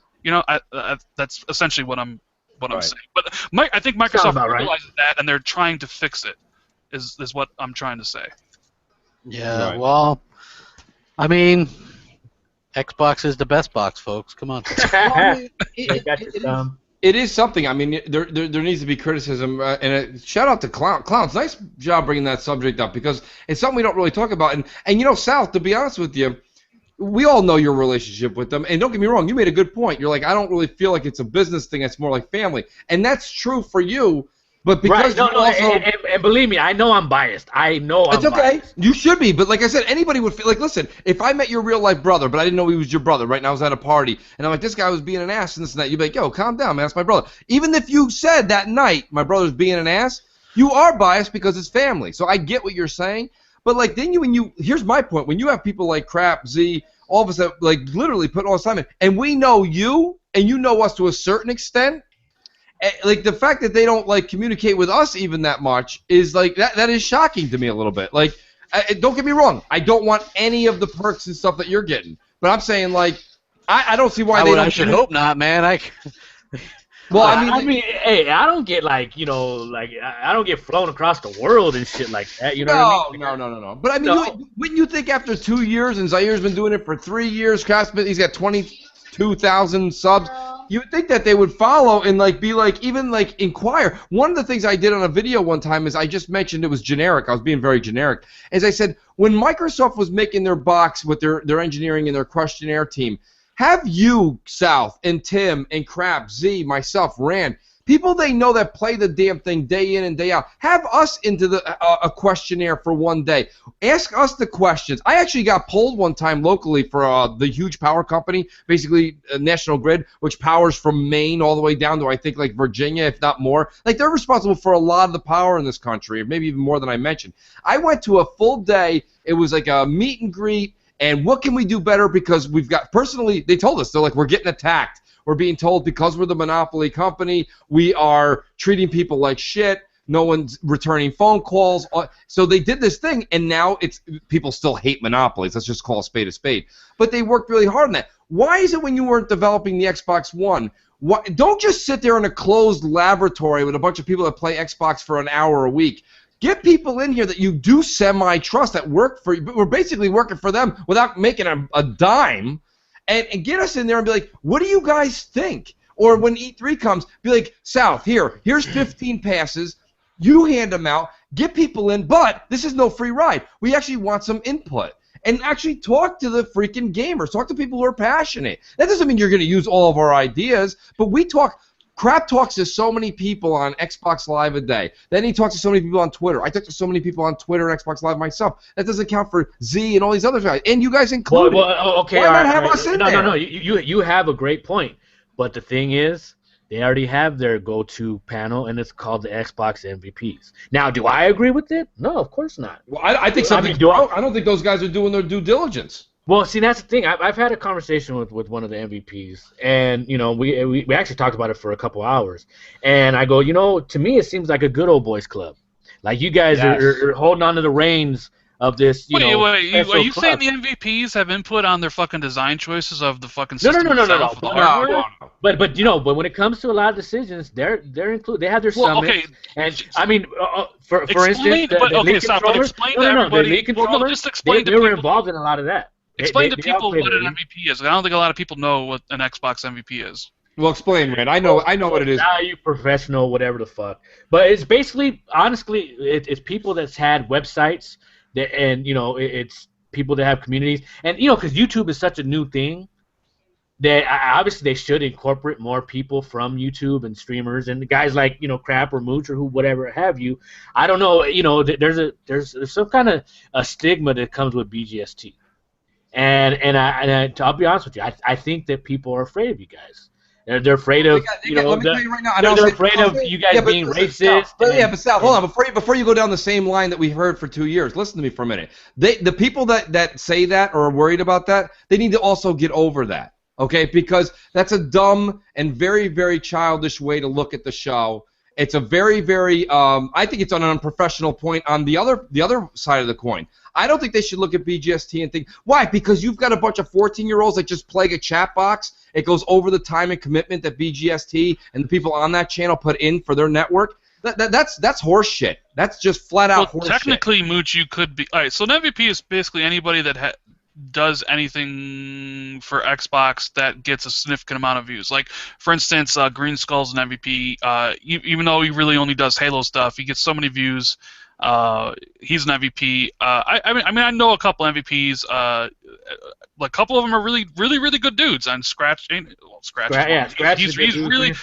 a really good dude. I also know one who's a fucking asshole. I'm a huge Scratch fan.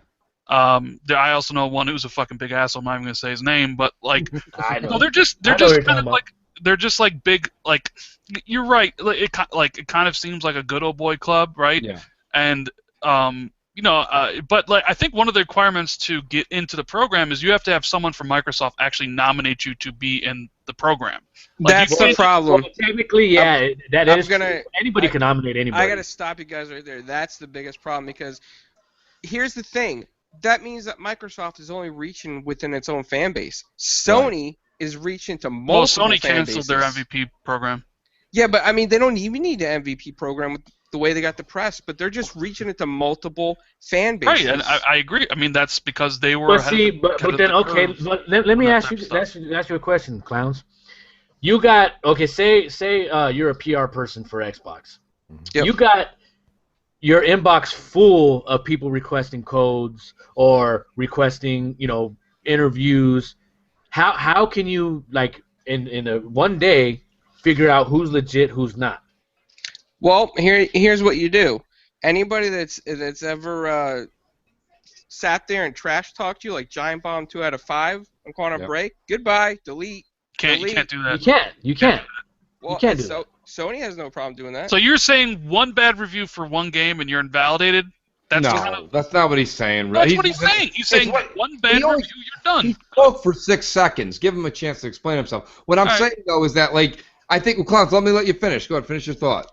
Yeah, but see, and here's the thing, like, the people that are given relatively low reviews to Xbox right now are consistently doing it across the board over and over and over. And then you see their Sony reviews, and they start rating Sony higher and higher or similar to similar on Sony. So there's a big problem if Microsoft's going to keep giving these, like, fish food. There's a big problem with this. And Microsoft needs to redevelop their program and fix it. Let me give you another example, and I'm not going to mention the YouTuber's name because that's just something that I take a lot of pride in. I don't mention the YouTuber's name. You can watch all the CrossFire channels you want. I don't mention them at all. This one guy, he's got a decent-sized channel. He's not a fan of mine or Craps or Zaire's work, okay? But he constantly, not only does he bash the Xbox One religiously, but then he did a Let's Play. I think when Halo came out, he was just like, doing a, hey, look what I got, and blah, blah, blah. His gamer score, and I don't even have a high gamer score, but this guy, his gamer score was like 5,000. Okay? My point being is that, like, that means he just turned it on. Right, exactly. He just turned the damn thing on. But you want to know what this guy gets, South? Games whenever he requests them. He got invited to all the E3s. He talks whenever he writes. Phil and them talk back to him. Meanwhile, you got the guys that are working there. Probably begged for E3 stuff. He did. You know who I'm talking about, I'm sure, Crap. Crying like a little bitch. Well, yeah. But I'm saying he did. All right. I'm not going there. My point is just that. Wait, but Rand, I guess what Clowns, and Clowns, correct me if I'm wrong here. I'm not trying to say I'm right. I'm saying you've got people that are online every day bashing you, not bashing you like constructive criticism, like just downright nasty criticism.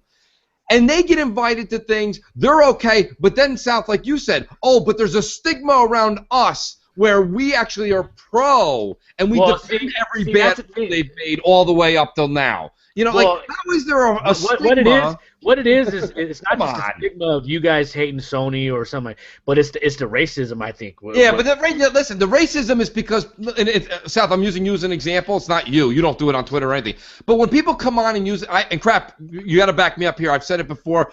We say it as a joke. And I've warned everybody, you can't use that even as a joke, to use the word, even in reference to, we're not. And it needs to end. It's phony outrage. It's phony outrage is what it is. First of all, here's the thing, right? Like, you're going to have haters. This happens to Howard Stearns. Like there's local DJs like Bubba the Love Sponge here. His haters, you know what they do? They contact his sponsors Then try to get rid of him, right? Yes, and then they try to get him in trouble. They'll edit his what he says on the radio and send it to sponsors. They will do all of this to try and discredit and get these people mad. Now, the same thing with this, right? You have to look up the word. Everybody just uses that word racist nowadays without even knowing what it means, right? If Mooch or I were racist, we wouldn't do podcasts with people of other religions, other culture, other races. You know what I'm saying? Like we do. I do multiple podcasts with different people, women, black people, Mexicans. You know what I'm saying? It doesn't matter. It's just all gaming. Hey, and to be fair though, Mooch, I have brought Clowns in party chats. I've invited you to party chats. Absolutely. So I tried to put the inroads in, you know what I mean? You did. And the thing is, no, by the way, like I said, Sal, not one of these comments is directed at you. It's actually at Microsoft. Right. But Mooch, okay, but the game situation, and this goes back to Clowns, so Assembly handles their North American stuff. Who's Canada? Canada is, I forget their agency is Canada. There's one in the UK and overseas, right? All it is you request the game. Edelman's in UK. Edelman's in UK. So you request the game, and if you meet the minimum requirements for the views or whatever they require, they give you the game. That's as simple as what it is. If you don't meet those requirements, you don't get the game. Right. That's what it is. Like I requested Quantum Break. I don't meet the requirements. I didn't get the game. Crap requested it. He met the requirements. He gets the game. I mean, see, here's the other thing though, but. Maybe right now Microsoft's being too strict because they're the second player. Sony is very lenient. But Sony has requirements too. But they're more lenient than Microsoft. They may be more lenient, but I mean, like, that's a problem. But if you give out a game to like Quantum Break, when you have a certain threshold, it's because like you want people who are going to abide by the embargo and the NDA. If I just make a YouTube channel tomorrow and be like, give me Quantum Break and have that fucking game up like full playthrough, just fucking up the NDA and the embargoes, that's a problem for Microsoft and for Remedy. But great guys like Angry Joe and Giant Bomb, great guys, will get these games and just trash them, right? Yeah. Well, Okay. Bottom line, it's all press. You know what I mean? Microsoft is biting themselves in the foot, and they need really to change that from a PR Yeah, but standpoint. I mean, even if you look on the Metacritic of like exclusives for Xbox One and PS4, they're relatively the exact same. I mean, like Drive Club was shitted on.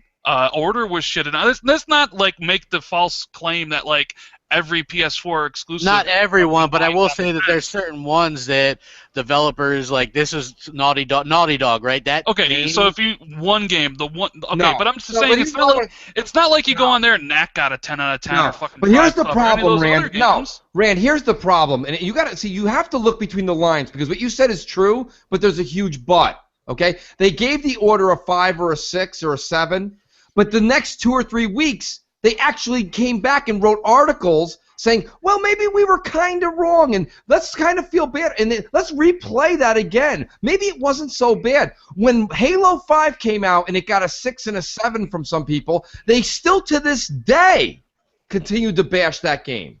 They bash it till today.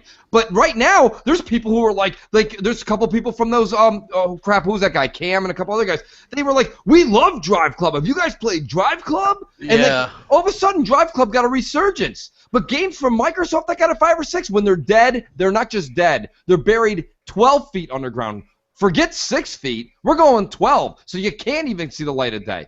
You have to understand that even though you made a good point, you're complaining more about coverage than actual. I'm talking about a little bit of what everyone's talking about, and what Clowns is trying to say is we are in a different era now. You're saying advertising is advertising and news is news. That's not the way it is anymore. When you have Angry Joe that literally wipes his ass every time Microsoft sends anything over there.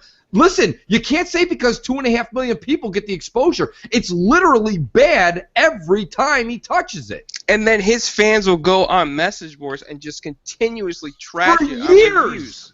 And they'll never stop. And that's bad press. Here's what I think, right? Like Mooch is right. Remember when IGN gave the Order 1886 a bad review, they had no other choice. The game was 4 hours long. Right. It wasn't, it just wasn't good, right? You can't give that game a good score. You finished it? Yeah. And like in one cup of coffee. Yeah, right. So anyway, then they gave it the bad score. Then the next day they're like, I shit you not. You're not crazy. Yeah, you're not crazy if you love the Order, right? They did that article. You're not crazy if you actually love the Order, right? Like, and there were multiple articles like this from different outlets, right? And then the same thing. There's certain developers like Kojima. Look at the free pass that guy got with Metal Gear Solid 5. Complete trash, right? Complete trash. Way overhyped. Not a fucking game of the year. Not a 90-plus Metacritic game. But because Konami was screwing him over and everybody felt bad and it was his last hurrah, they gave him a good score. A lot of instances, you weren't even allowed to review that game unless it was in front of Konami people and only allowed to play certain parts or whatever, right? So how can that be an accurate review? And same thing with Uncharted, right? They were very strict with who they gave these things out to. Metacritic people mostly, right? People that are actually on Metacritic. And like I said, and these people are inconsistent. You know how I'll use a Moochism, baseball umpires, right? They're consistent. You got to be consistent. These developers aren't very consistent when it comes to something big like, look, Halo got bashed. Oh, same old Halo, didn't do anything. Gears Beta got bashed, right? Same old Gears, right? Boo, same old Gears. Here's Uncharted. Uncharted, it sticks to that great Uncharted formula. 10 out of 10, right? Yeah. I mean, do you not see the oddness in that, right? That's a little bit odd to me.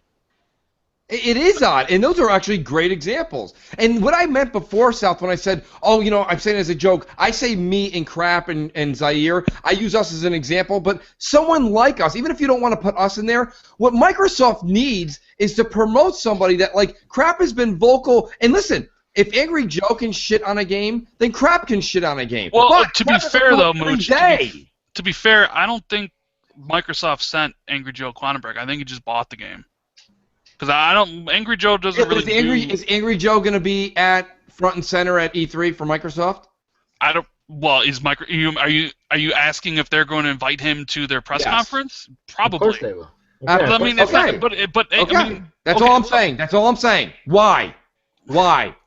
I mean, it's the Mooch, same thing. give It'd be the yourself a round same of thing. applause, Mooch. It'd be the same thing, Mooch, if you had 2.5 million subs. You'd be No, it invited wouldn't. as well. No, it wouldn't. Yeah, it would. No, it Yeah, it wouldn't. It would. Yes, No, it it wouldn't. Yes, no, it would. It would not. Yes, it would. If Kobe Bryant lived down the street from me, but he kept blowing up my cars every couple of days, I would not invite him over for a Christmas party just because I could be like, Kobe Bryant's here. Look at, he wrecks me every day. No, I wouldn't.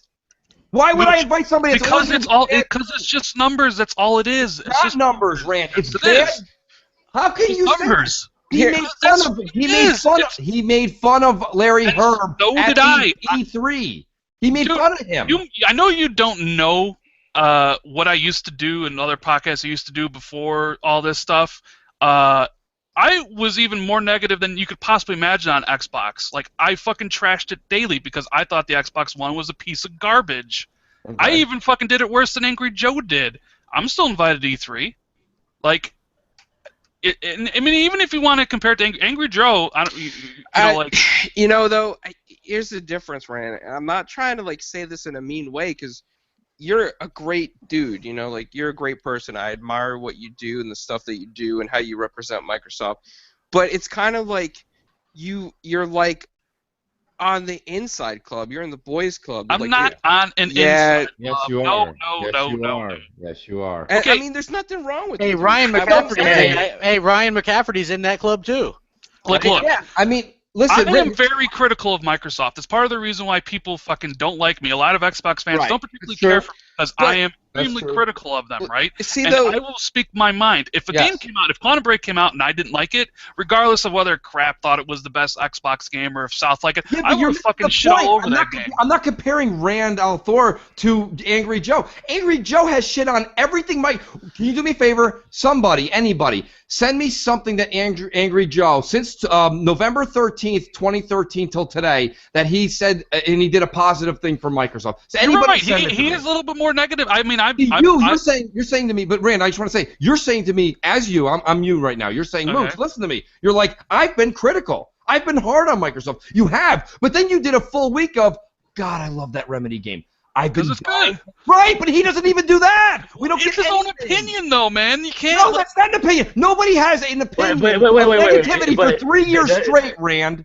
Does he praise Sony? Because isn't that his shtick? That he's Angry Joe. He's supposed to be angry. Well, okay, that's his shtick, but he didn't. Yeah, but he loves Uncharted. I'll be honest with you guys. I don't watch his videos. I don't know nothing about him. So. Okay, but South, you not watching them doesn't exempt the situation. Okay? Well, that's why I'm asking you guys. Like, yeah. I mean, does he praise Sony or? No, because you hear a guy. Okay. No. I've been a fan of Angry Joe for a long time. Like I've watched his videos. He didn't even own a PlayStation last gen. He was a 360 fanboy through and through.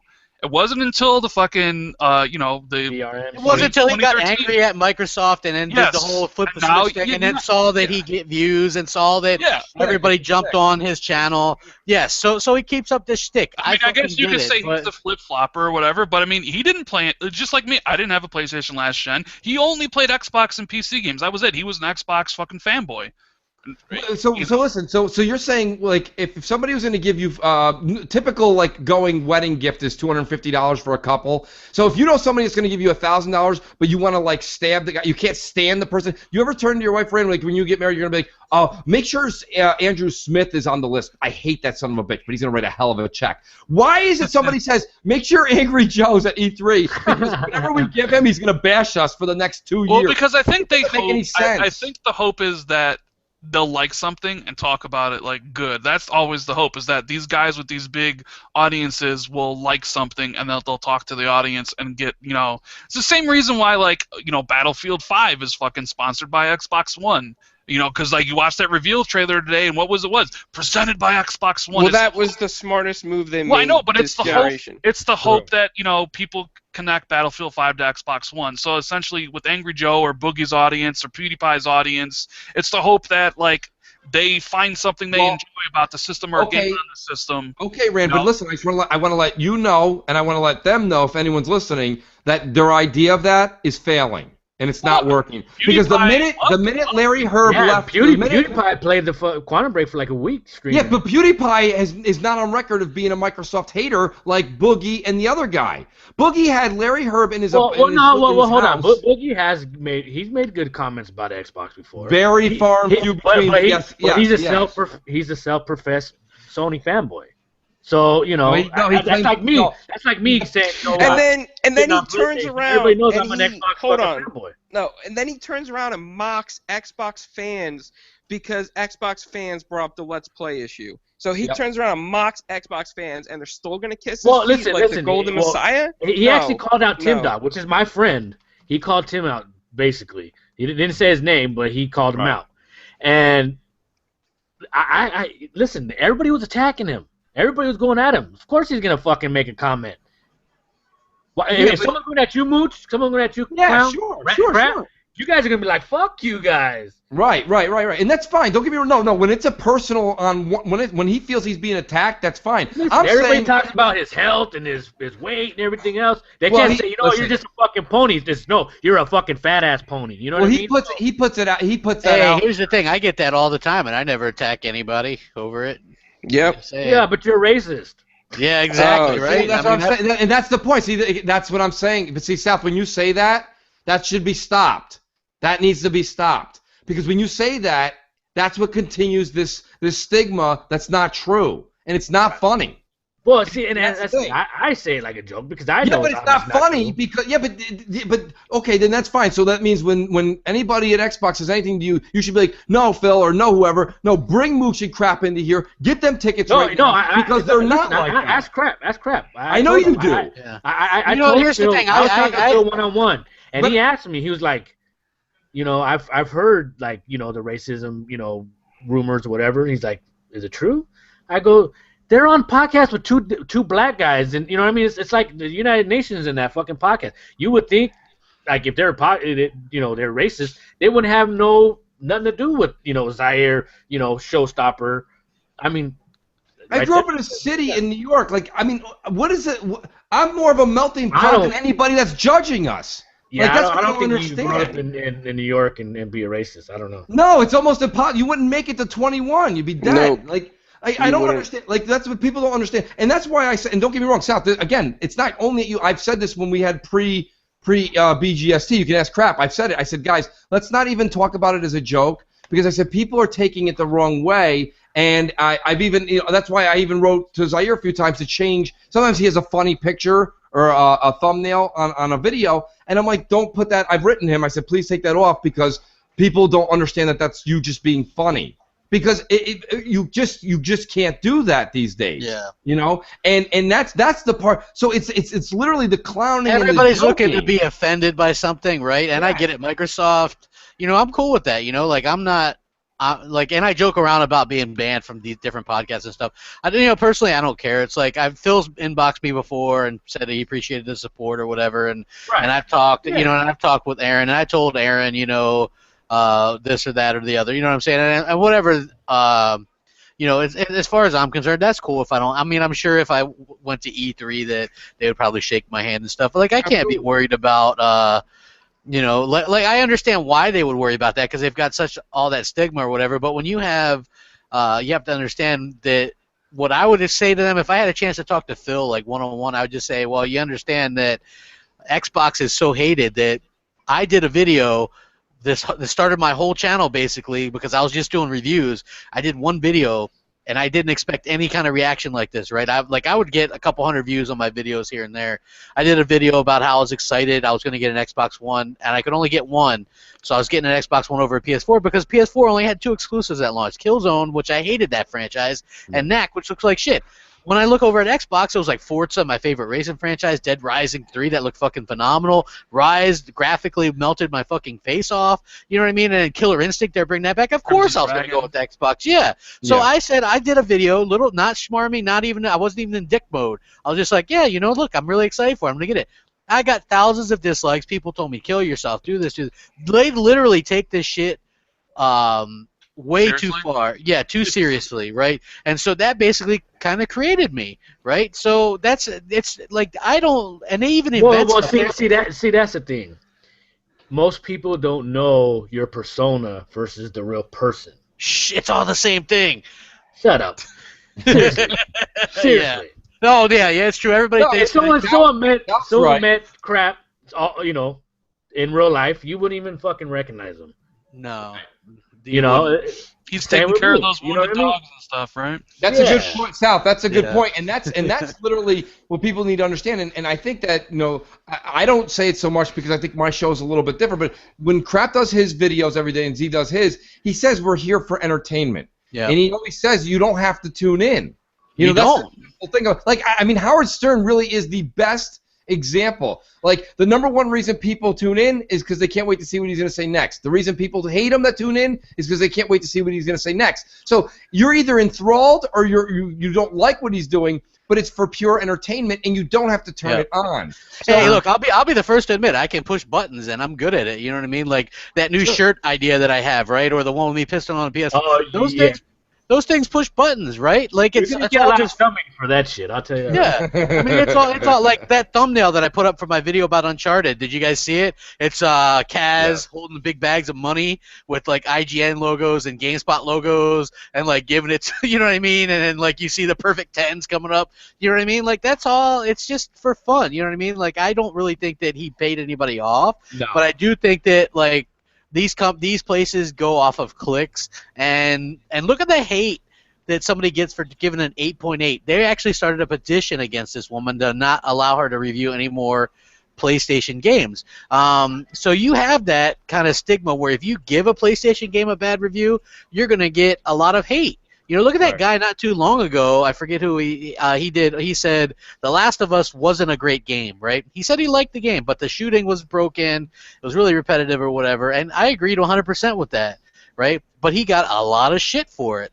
You know what I'm saying? It's like you cannot really say anything negative about Sony or anything. So even though I did say the rice eater thing, like half jokingly, right? And basically what I said was it was a crass way of me to say Japanese developers only care about Japanese gamers, right? That was probably the only thing that I've said that could be construed anything near racist. Then there was the fake stuff where people were being fake. Well, no, and I told Phil that that you had a bunch of parody, Twitter. Yeah. Up, and it was Photoshopped, basically that you were saying this, that, and the other. And it's like you just look at the picture, and notice that it's the wrong, Twitter handle. Yeah. He goes, yeah, I got those myself. Like there's like Xbox 3 or whatever. You guys all watch shows that are on like during the day, right? Like there's the whatever, I'm gonna say the old names, 'cause I don't remember the new ones now. Like Regis and Kathy Lee, and there's the Today Show, and you guys can go on YouTube right now and put on Today Show like bloopers, right? And it's not behind the scenes; it's live when they were live, and we all laugh at those, right? We've all seen these clips, right? Local news channels that do these like things. We are on live. Okay, anywhere between I'm on live between 8 and 12 hours a week, depending on how many podcasts I do. Sometimes when you're talking and you're getting into something, you do speak from the mind, but that doesn't mean that it's like you hate the person or you hate the item to death. Like I would not support it. I've owned a PS1, a PS2, a PS3, PS4. I've owned all. Why would I own them all? Do you think I line them all up and just swear at them while I drink a bottle of whiskey? Like I have all of them too, and I have a Vita. But hey, look, you want to know how. Hey, you want to know how bad it gets? Like, did you see that thing? Like Phil Spencer tweeted out, "Congrats to Naughty Dog and Yoshida," right? And some pony went out there and took Yoshida's response and edited it to make it look like, the X-Bone's funeral or whatever, right? And people actually thought that was legit. That's what they do. Hey, listen, we were talking about that earlier, and I'm not blocked from Yoshida, so I can go and check if that's real. But from the picture. I mean, it looked real to me. Exactly. Yeah, but dude, come on. Yoshida's not going to tweet that. Like, as soon as I saw that, I'm like, that ain't true. Obviously I checked. I'm like, it ain't fucking true. Like, whatever. I'm not saying anything more about that. Because bottom line, people don't realize that they're all fucking friends. Well, that's it. I mean, talking about the elevator ride, they stay in the same fucking hotel for E3. Yeah. You would think that like they'd be in like opposite sides of town. It'd be like Crips and Bloods, you know what I mean? But it's not. It really is an odd thing that they are that close, being such competitors. I don't that's something I'll never understand. But Mooch, think about it like this, and this goes for you two clowns. Imagine if they do what you guys say, like no review copies to anybody that shit on their games. Not shit on them, no, because then, Rand, like you say, then your point is extremely valid. I wouldn't say that's what Clowns was saying. That's not what I'm saying. I'm saying when you have somebody that's literally vindictive against you, and it's just clear that that's how they're getting their jollies or their hits, that's somebody you don't. Not somebody who is fair to you sometimes and not fair to you other times. Like IGN, I throw IGN in there, but let's be honest. I don't mean IGN shouldn't get copies, but Angry Joe should not. Yeah, and then also on top of that, I mean, like, why are you gonna even entertain the idea of PR with people that trash your fans? Just in general, that do it over and over. Yeah, it's just to me personally, that's the part where I'm saying, like, Rand, don't get me wrong, you're right. You're saying if we just discredit everybody, then Microsoft's product the reviews would mean nothing, right? We would be filtering it. Yeah, then you'd have other articles written like Microsoft doesn't give a shit. Yeah, just be a giant clusterfuck. But listen, you said it yourself, Rand. When we were going back and forth just a few minutes ago, you said, but that's his shtick, and he's angry, and he does this and that. Well, then there's no reason for him to have a copy, or let him go buy his own copy. He does. That's what he does. Yeah, he buys it. But don't give him an invite, because I don't, myself personally, when I'm watching Xbox News, I don't want to watch him.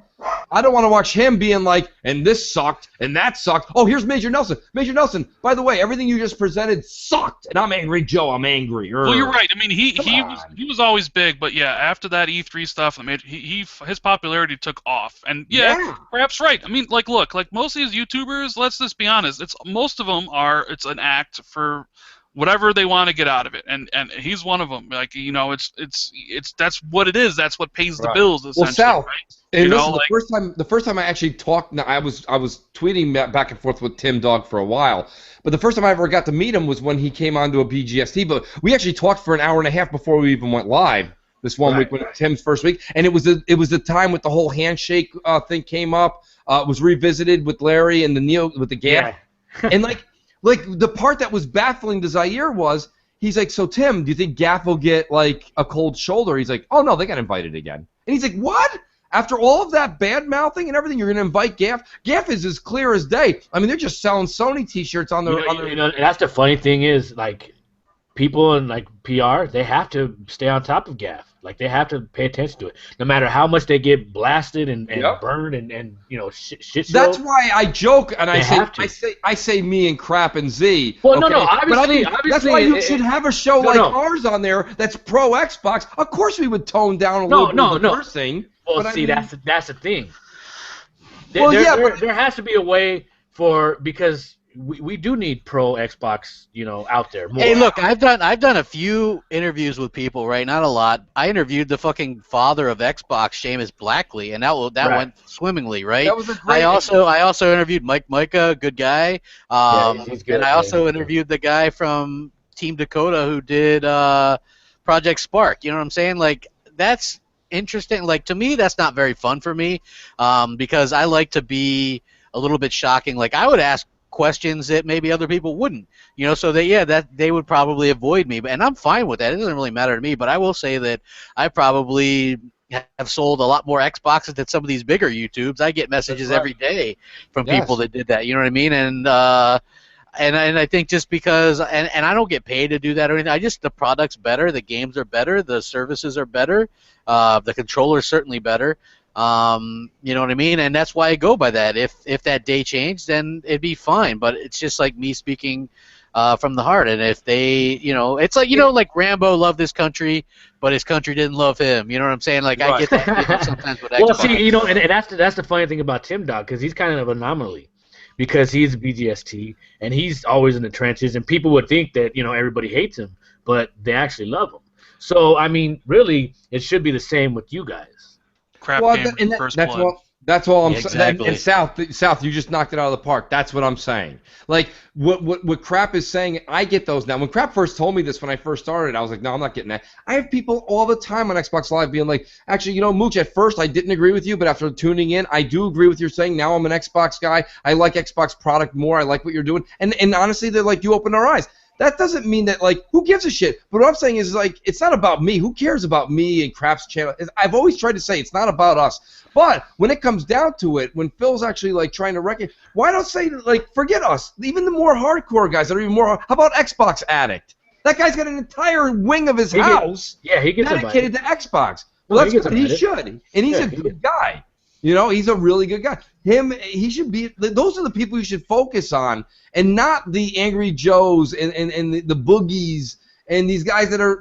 They're only a big deal because Microsoft keeps feeding them from the spoon. Once you take the spoon away, watch the attitude change. Watch everything change. Once you take that out of their mouth, take the silver spoon out. Well, look at it. Okay, for example, Kotaku, they got blacklisted. Mm-hmm. And a lot of people applauded it, you know, and they were blacklisted from developers. Absolutely. Well, that's because they were leaking stuff, though. Right. No. I'm that's a good point. Good point. I'm comparing the two. It's the only one people talk about is Kotaku's blacklisting. They're the only ones that have, like anyone that ever surfaced, to the top. It is just an odd thing. But that came from the developers. That didn't come from, Sony or Microsoft themselves. Who's Kotaku's blacklisted by who? Ubisoft, right? Bethesda. Yeah, well, it's because they leaked the last two Assassin's Creeds. Yeah, Microsoft actually I heard blacklisted game trailers after that Matrix stuff with we got a box for you. It's called the Xbox 360. I heard that they had blacklisted them after that, like they wouldn't do the shows and stuff. Yeah. Yeah, exactly. I mean, it's just funny because Sony's structure versus Microsoft Xbox structure is so different. You know what I mean? You got a company that's got a million different little subsidies and everything versus Sony, which probably has like 10 or 15. You know what I mean? So it's really hard to break it down. And, and obviously I sound like an apologist. And No. Yeah. Like I said, it's a different structure. You know what I mean? So going back to Clown's, first thing, it's easier for them to get a hold of the little people or whatever because they don't have to filter it through like Xbox. Right. That's true. That is, and I hope with this new hire that Rand was talking about, that's not an apprentice of Larry's, but working now with Larry. I'm hoping now that it opens up a little bit more, and maybe that maybe they expand their horizons onto YouTube and pay attention to more of like all the shows. Get an idea of who really gives a shit and who doesn't, and cater to the people who care. I mean, literally, like I said, my analogy rings true. When you talk to anybody who owns a business, somebody that comes in once a week and spends $100. Okay, yes, that person comes every week, gives you $100. But the person that's buying 7 or 8 99-cent items and comes in at 9, 12, and 5 p.m., he looks like a everyday blue collar worker, but he's your better customer because he's nonstop 365. The $100 guy might skip a week, go to a different store, never come back. But the 99-cent dude lives around the corner and he's always coming back. So what I'm saying is don't forget the little people. Don't forget us, the ones that go every damn week, every day, and try and – I'm not getting paid. Like, just try and give us a little bit of credit, and don't believe a 14-year-old in the comments section using a racist word when he can't even spell the word. I mean, we are educated people. We have good jobs. My God, I have a master's degree in electrical engineering, and you're telling me I have to defend myself over a kid with braces? Get out of here. Why do I have to defend myself? Give this kid the same test I got to take. He can't even fucking write his name down in a number 2 pencil. I don't understand. That's what I'm saying. So when people are like, well, there's a perception. Well, listen, I'm supposedly talking to executives on all ends. If you're an executive and you're baffled by a 14-year-old in the chat section, well, we're all doing – something is completely messed up because Boogie's got weirdos in his chat section, Angry Joe's got weirdos, but the point of the matter is who's the one doing the content? And I'm doing the content, and everything we're doing is technically – not always. We're speaking our minds. Sometimes we bash Microsoft, but constructive criticism, not just bashing. And that's one thing, like, because even, we're talking about Phil listening to Randall just land-based, Gears season pass. Right. I can hear it in Randall's voice. He was kind of embarrassed, like, oh shit, I just got my hand caught. Well, yeah. Well, but you know what Phil said?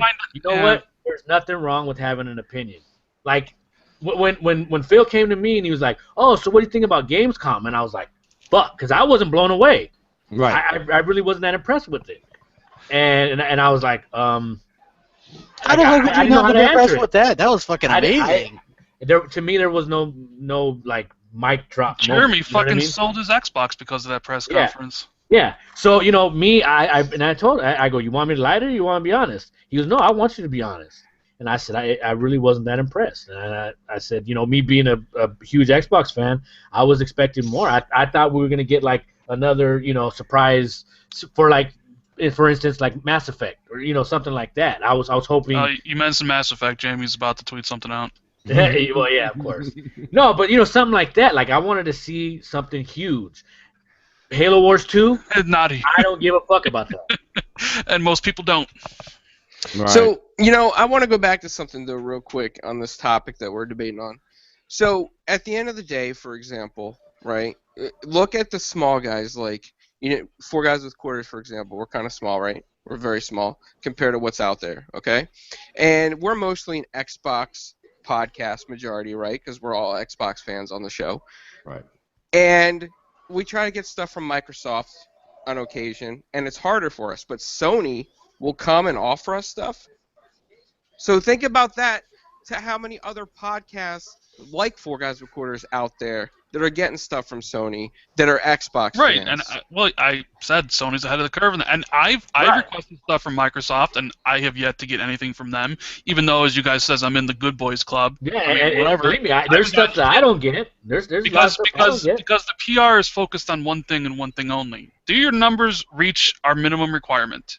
Right. And what is their minimum requirement? I don't know what the every person has different. You know what I mean? So it all depends on if you have an inroad. I actually have a good friend that works at Assembly, but that doesn't mean I'm get me Quantum Break from them. Yeah, it doesn't mean I can get all the games. You know what I mean? So yeah. So Sony has a lower requirement. But, that's what it is. That's why Sony is more willing to give stuff out. They have a lower requirement. Microsoft, well, let me tell you something. You guys are definitely telling the truth. Shout out to JKB, Jason, who does a hell of a show, and he's got his own YouTube channel. He told me on CrossFire, you guys were all on. He said it on CrossFire, and he told me off the air. I've talked to him a bunch on DM, and he's like, to tell you the truth, Mooch, he's like, to be honest, just straight up honest with you, he's like, Sony's just easier to communicate with. They just are. Yeah, He's got 80,000 subs or something like that. I mean, he's just said, listen, he goes, I'm not, and he's neither. He's not pro either. He's really dead smack in the middle, and and it's coming from me. I tell you, if he leaned one way or the other, he really is dead smack in the middle. And he goes, just flat out walk. He goes, it's another thing. The other thing is you walk out to Sony events, and he goes, you get smothered with gift bags. Microsoft, you almost got to pull the bag out of their hand. He's like, it's like. He's like, it's just different, and he goes, you do this over years and years and years, and it compiles, and it feels like, just one is just, and I got to be honest with you, if I didn't have my core feeling on how I feel about the two systems, and I was younger, and I was just in the business and doing YouTube, Sony probably would have been able to pull me to their side. Because if you're just going to all these events, and they're just throwing food and games and tickets and this and that at you all the time, I mean, listen, it's called human factors. Look it up. Eventually, you as a human being will, like Pavlov's dogs. You put the food outside every day, even if it's food you don't like and you're starving, you go to the food, And I mean, that's what it is. Listen, you made an excellent point. And obviously, it's cool to bash Xbox now. Like, that's the best thing. So Sony, they seen that, and they're like, hey, we're for the gamers. So you know what? We're gonna give out whatever these podcasters, YouTubers, whatever may have you. We're gonna give whatever we can to make sure that you shit on Xbox. And maybe it's not so much. But no, I disagree with you because Sony would never ask us to shit on Xbox. But they want your allegiance, obviously. But they want to lure you to, But and maybe you're right. But what they're doing is they're actually being considered more. What do you call that? Like business etiquette-ly friendly. Okay, well then that means us as quote unquote in the inner circle or whatever the hell you're saying. We got to bring this to the attention of the executives and say, listen. You got these guys that, were quote-unquote small time, and they're getting all this love from Sony. How about spreading the love, But then it comes a PR issue. You got to go down the chain, this and that. So, I don't know. Obviously, Sony's doing a better job this generation. Hopefully, Microsoft catches up. Yeah, I mean, I hope so. And I mean, like I say, look at South. To be honest with you, the reason we say these things while you're around always is because it's a good chance that you get, and you were brutally honest for Gamescom. I mean, Phil was probably waiting for you to be like, Gamescom was the best thing I've ever seen, and you were honest, and that's something. I like Gamescom more than I liked the E3, to be honest with you. Out of here. I You're like crazy. I like E3 better, but I mean, Hey, It's like you didn't like scaled Ibarra fucking saying backwards compatible, and we're not going to charge you to play these games. Yeah, I mean, I my like that. God. That was Come a bomb, on. but Hey, they didn't even want him to say that shit. He said it anyways. that's why I tell you, Mike and Bar. I've said this. I'm on record numbers. Mike's by far my favorite executive there because he definitely speaks his mind. I bet you that's the only reason. Mike's the only one that follows me. I think because Mike has literally written me. He's like, way to go, blah blah. I like what you're saying. Like Mike gets what I'm saying. I don't think what I'm saying is ever. You don't have to agree with it. I'm not saying everybody should just stand behind me. But Mike's the only one that kind of gets it from where I'm coming from. I can't speak for everybody else. But like everybody, Mike didn't. He's the only. Larry followed me for the show. We did the one thing, and then like literally he was like, "Oh, that was fun. We'll do this again." Unfollow. Well, that's what he does. Yeah, I know. And if you want Mooch anywhere, make sure you're behind him and him not behind you. Who's that? I was saying, if you want Mooch anywhere, make sure you're behind him and he's not behind you. because he stabbed you in the back. Yeah. Real nice. Guy. Well, I mean, there's this guy. I don't know. This guy in the chat saying I'm lying because I got Quantum Break early. No, I didn't. No, he didn't. That's out. I did not have Quantum Break early. Like I bought the game like every other fucking Joe Schmo out there. Crap had it early. Yep. Crap had it like fucking 3 weeks early. No, Crap definitely. They sent them out early to reviewers or whatever, but there was embargo stuff. You weren't allowed to like really talk about it or show any footage or anything. I followed that. You know what I mean? I like everybody I know. Yeah. If you don't, you'll be you blacklisted. ruin that. Yeah, exactly. Here's the thing, like in America, it was a little tougher to get it. I'm not sure what the deal is, but like Iron Wolf got it, and he's in the UK. It's a lot looser. Yeah, even in Canada, it's a lot. It's harder to get stuff in the U.S. than in the other two. Well, see, and that's another point we gotta bring up too is nowadays everybody has a fucking podcast. Yeah, it becomes so watered down in the last 6 months. Yeah, but they're not. They don't give people fucking review. Like they're giving a review copy to Crap for his YouTube audience. Right, because not necessarily reviews, exactly. Right, it's not necessarily because of the podcast. Because I mean, let's be honest. Like most podcasts don't meet the minimum requirements, regardless. Right. But I'm talking about clowns. He's saying us as four guys with quarters. Reaching out to Sony versus Xbox. Right. Well, but then well, true. So yeah, Sony's, but Sony's trying to garner goodwill in the press, and they're doing it, I think, a good way. Microsoft needs to do it, but then it's so are we in a race to the bottom? Like, because if you constantly are giving, like, let's say, do I deserve an early copy of Halo or Quantum Break? I don't really think I do, because what do I really have? My audience isn't that big, right? But if Sony's willing to lower that bar and Microsoft's willing to match it, well, then it gets even lower and lower. Pretty soon you can make a YouTube channel and you can get, like, and after a day you'd have a fucking copy of, like, whatever the next big thing is 2 weeks early. Yeah. There has to be some form of, like, this is the fucking bare minimum we'll fucking go. Right? Well, let me say that it's like I hear what you're saying, because it's also like I remember like to get involved in like beta programs you needed a certain amount of gamer score and stuff, because they didn't want to do like I remember I was part of the 360 ones. Remember when they changed it this format a bit and you got a free copy of Halo Reach, but it was like and they mailed it to you or whatever, right? So I got that. Yeah, but you had to had a certain amount of gamer score and stuff. You know what I mean? So I think that is a good way to kind of to do that too. Like if you have good, like I've always been approved to every beta, you know what I'm saying, through Xbox. I'm actually an Xbox ambassador. Keep that on the DL. What? But yeah, there's two. Your privileges are going to be revoked tonight. 2 days a week. I'll sit there and try to help out as much as I can on that stuff. You do that on that chat? Oh yeah. Man. Do you remember the early days? How bad it was, the trolling? It was very bad, but I quit after that. I was like, hell no, I ain't gonna put up with this bullshit. It's gotten better. You know what I like doing? I like doing the approvals and stuff for the gamer tags. Yeah, because you can tell people just get butthurt by people. Like you could tell like the tryhard gamer tags are like IXX no scopes XXI or whatever, right? I'm like, some motherfucker just reported this guy just because he probably got smacked around, right? So I'm like, approved. And then you see somebody that's like that really has like a really bad gamer tag, and then you have to like do that or whatever. So yeah, like that's I donate my time and stuff. Like it's not a big deal.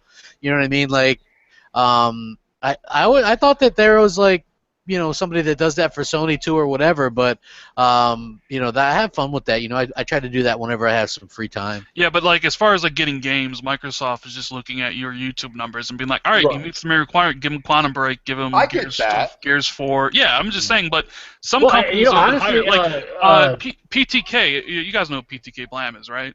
Yeah. Obviously, Mooch does. He told us a story about how he hit up the Everspace guy. You remember that story, South? Oh yeah. He hit up the Everspace dude, smug prick. trying to get like an interview with the guy, right?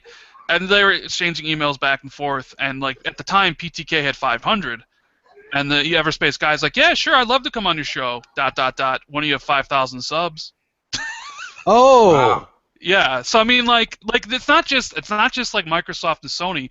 Deep Silver, for instance, like I tried to get one of the Saints Row, and they're like very supportive. They're like, hey, yeah, well, we'll put you on the press list, and we want you to grow your audience, but we really don't give out any review copies unless you have 100,000 subs on Twitch or 250,000 subs on YouTube. So.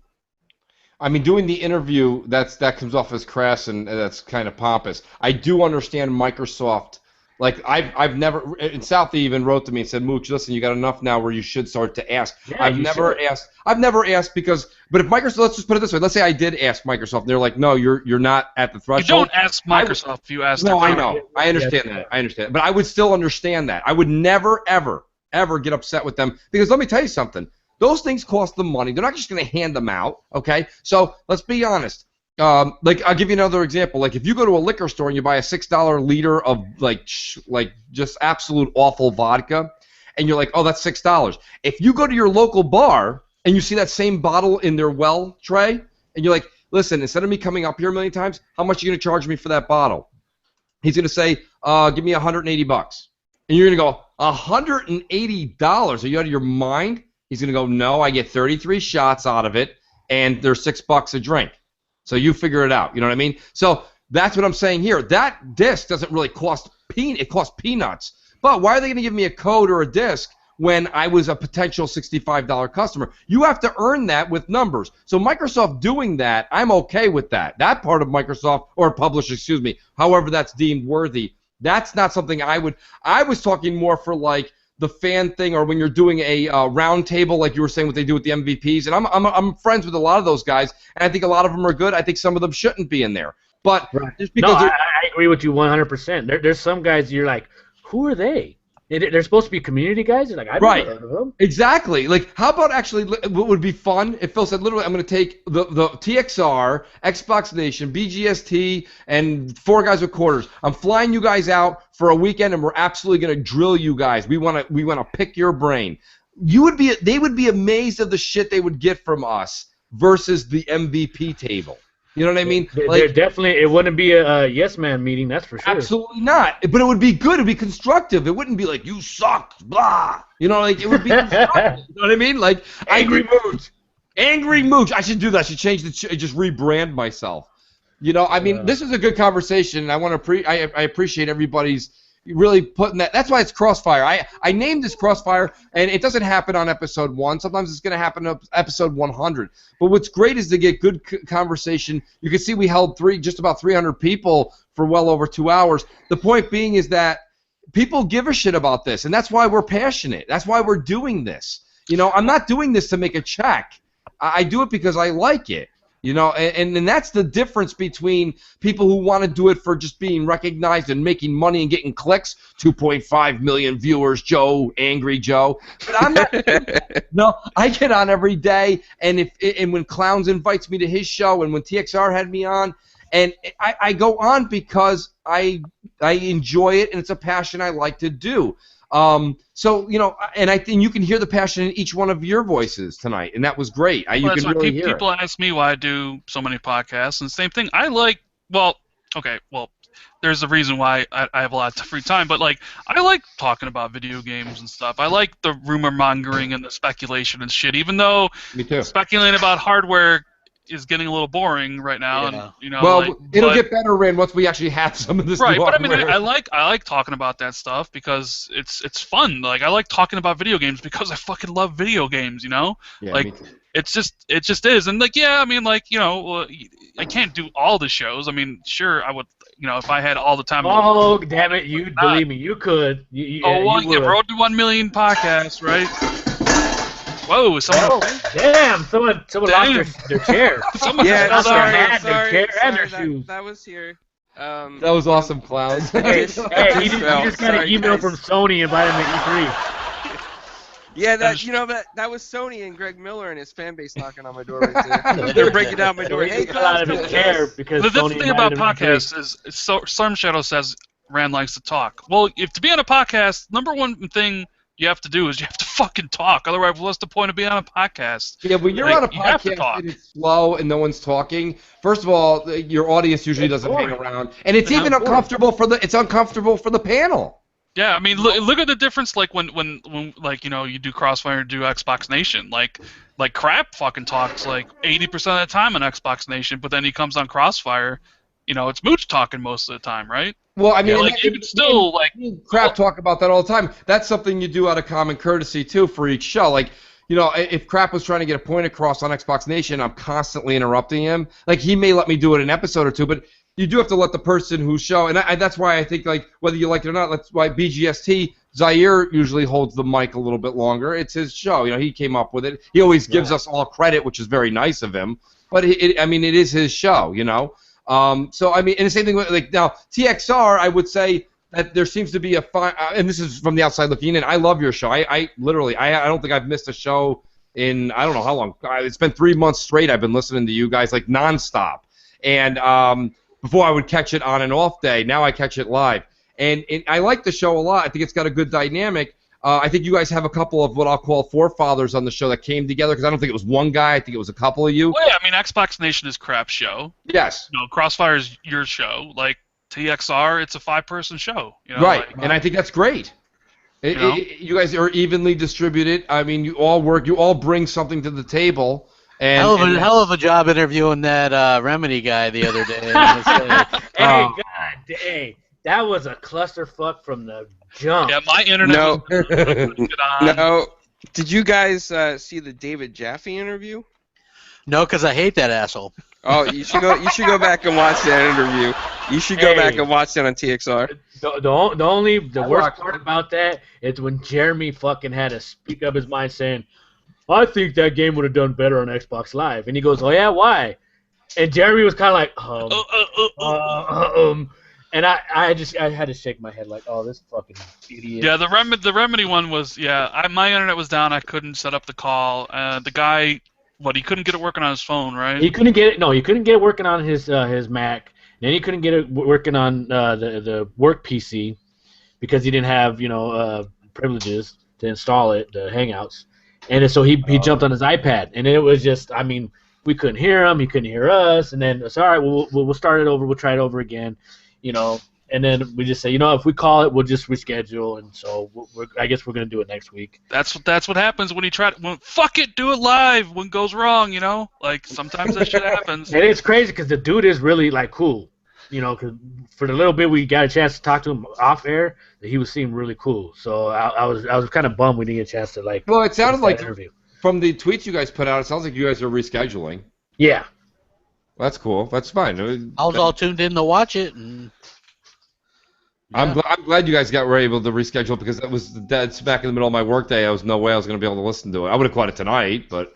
Yeah, see, that's the problem with having devs that are like halfway around the world. The time difference, they're like 9 hours ahead of me or whatever. So it's like 7 o'clock in the morning for me, but like 9 o'clock in the fucking evening for them. You know what I mean? And it's like, shit. And you East Coast assholes, it's like lunchtime and me. You know what I mean?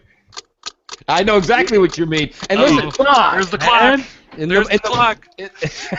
the morning, you're right. I'm with you, South. By the way, South, I will say this though. I start tweeting like before I get to work, so like it'll be like 6 o'clock, 6:30. You must still be up sometimes. I'm a night owl. Yeah, because you're hitting me up sometimes. I'm like, oh shit. I'm like, it's 3:30 in the morning over there. Yeah, I'm a night owl, so like when I work nights. You know what I mean? So yeah. I hate the morning. I'm a fucking vampire, bro. I'm with you. I'm with you. I love the night. I've always been. I walk out the door. I'm like, you know what I mean? I'm with you. The only thing that saves me is coffee and the fact that a diner can make a set of eggs better than anybody else. I woke up. My alarm woke me up, to get up for the interview, whatever, and I woke up with a splitting headache, and I call Randall first thing, and I'm like, what's going on? He goes, I don't know. My internet's not on. I go, oh, fuck. So I got a splitting headache, so I jump up, go run to the Keurig, go get my coffee rolling, grab the Motrin out of the container, and then set it all up, you know what I mean, last minute trying to scramble, and then it's just a clusterfuck. So I'm like, Jesus Christ. So I got a splitting headache. This isn't going well. You know what? But now I already got the coffee set in, so I can't go back to sleep. I'm like, son of a bitch. Man, well, listen. I've kept everybody here for 2 hours. Tonight was one of the this is gonna go down as one of my favorite episodes because we've had such great discussion tonight. I want to thank everybody. Let's go down and around because there's a lot to talk about. Crap, anything coming up, Xbox Nation? Yeah, we'll have some good stuff Wednesday. I'm sure we'll probably. I'm not sure when you're gonna leave for. Maybe we'll do E3 something or other. But my Overwatch gameplay impressions video just went live at 8, so people can go check that out on my channel, and it's always a good time doing this show because it's always good to get to hang out with South and them and Clowns and everybody. So it's not really, me. You know what? Hey, I appreciate the CrossFire dynamic. We don't all have to agree. We don't have to have the same mindset. We're not a fucking hive. You know what I mean? We all have different opinions, different views, and that's what makes good conversation. So that's why me and Mooch can yell at each other. No one gets their feelings hurt. Yeah. No, not at all. Although people do message me, they're like, "Man, Mooch and Rand must really hate each other." No, I'm like, no, man. Well, no, as soon as the lights go off, it's fucking kumbaya. Yeah. It's funny just to speak to that real quick is people in the audience do need to realize that Rand's one of the when people say, "Oh, you've met so many people through this," Rand's one of the great people that I've met through this process. So.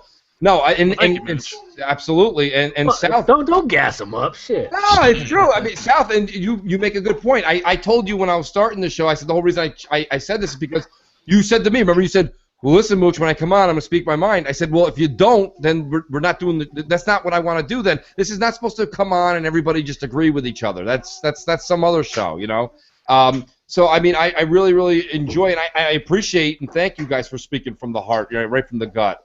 South, how about you want to do a plug? We could use a Southbound plug. Well, you already know TXR Monday nights. It depends on Randall's schedule, whether it be my schedule 11 o'clock Eastern or 10 o'clock Eastern. Well, my schedule will be completely clear soon. So. Hey, what's your schedule for shoe shining Phil Spencer's shoes? That's 24/7. Hey, wrap that up because that's a 24/7 job. Is that how you get made into the Good Boys Club? Hey, I'm not an MVP, bro. It's the Good Old Boys Network. Hey, I'm not an MVP. I'm a VIP. I'm just messing around. See that, Clowns? So, Clowns, if you meet up with Rand over at E3, he'll tell you go get your shine box. Rand will probably be like, "Who's that guy? I don't know no Clowns. Who is that guy?" Go get your shine box, kid. He'd throw his glasses on and just keep walking. Yeah, right. Hey, one of these days when you're on and you see me on and you have Phil in there, man, you should invite me in. Yeah, let's do it. All I see is on fucking the media player. Man, I'll get off that media player, bro. Like I will. I will set up crap in those DMs. Hell yeah, dude! I'll be like, "What up, Phil?" Phil's been playing a shitload of Destiny. I did get to cross it off my bucket list. I got to play Destiny with Phil. Hey, I got that shit. I'm back on Destiny 2. Last night I just went and did my gunsmith freaking bullshit, which is the most boring part. You know what's funny? We almost heard Phil swear the other day. Yeah. Oh, he was about to drop some F-bombs. What happened? We were doing Nightfall. Oh, okay. They were completely underleveled for Nightfall, and they just kept on dying. And you could hear it in his voice. He was getting so fucking frustrated. At the end, he was like, "Hey," he was like, You could hear it. He wanted to say it. He's like, "All right, I gotta go." I gotta go curse in public, in private. He probably went and yelled into a pillow or something.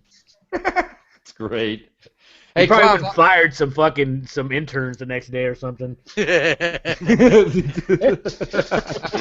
Nah, hey, Phil's a good guy, man. You know what? A lot of people give him shit because he's just, you know, he's a humble dude. You know what I mean? You say, hey, man, you guys are doing great. Oh, it's a team, you know. And I mean, I had to tell him one day. I was like, stop that. I thought you give me were that old team. I thought you were a Matrix fan, weren't you? Didn't you like high five them and take pictures? You're talking about me? Yeah, Matrix. Yeah. Fuck Matrix. Oh wow! How about that? Yeah, that's well documented. My thing with Matrix. I even told Satya Nadella that he was an asshole. So. Hey, it was funny though, because I looked over at Aaron, and he was like, "Well, be candid, be frank," and I said, "All Fuck right, that motherfucker. you asked for it, fucker." So I said, "Hey, straight up, Matrix was an asshole. I'm glad that Phil's in charge now." What did Satya say? He just looked at me and he kind of nodded his head, like, you know, Phil's doing his thing. He's probably like, I see. It is funny because Phil just moved into Matrix's old office in the last couple weeks. And I'm like, hey, you better go burn some sage in that bitch or something.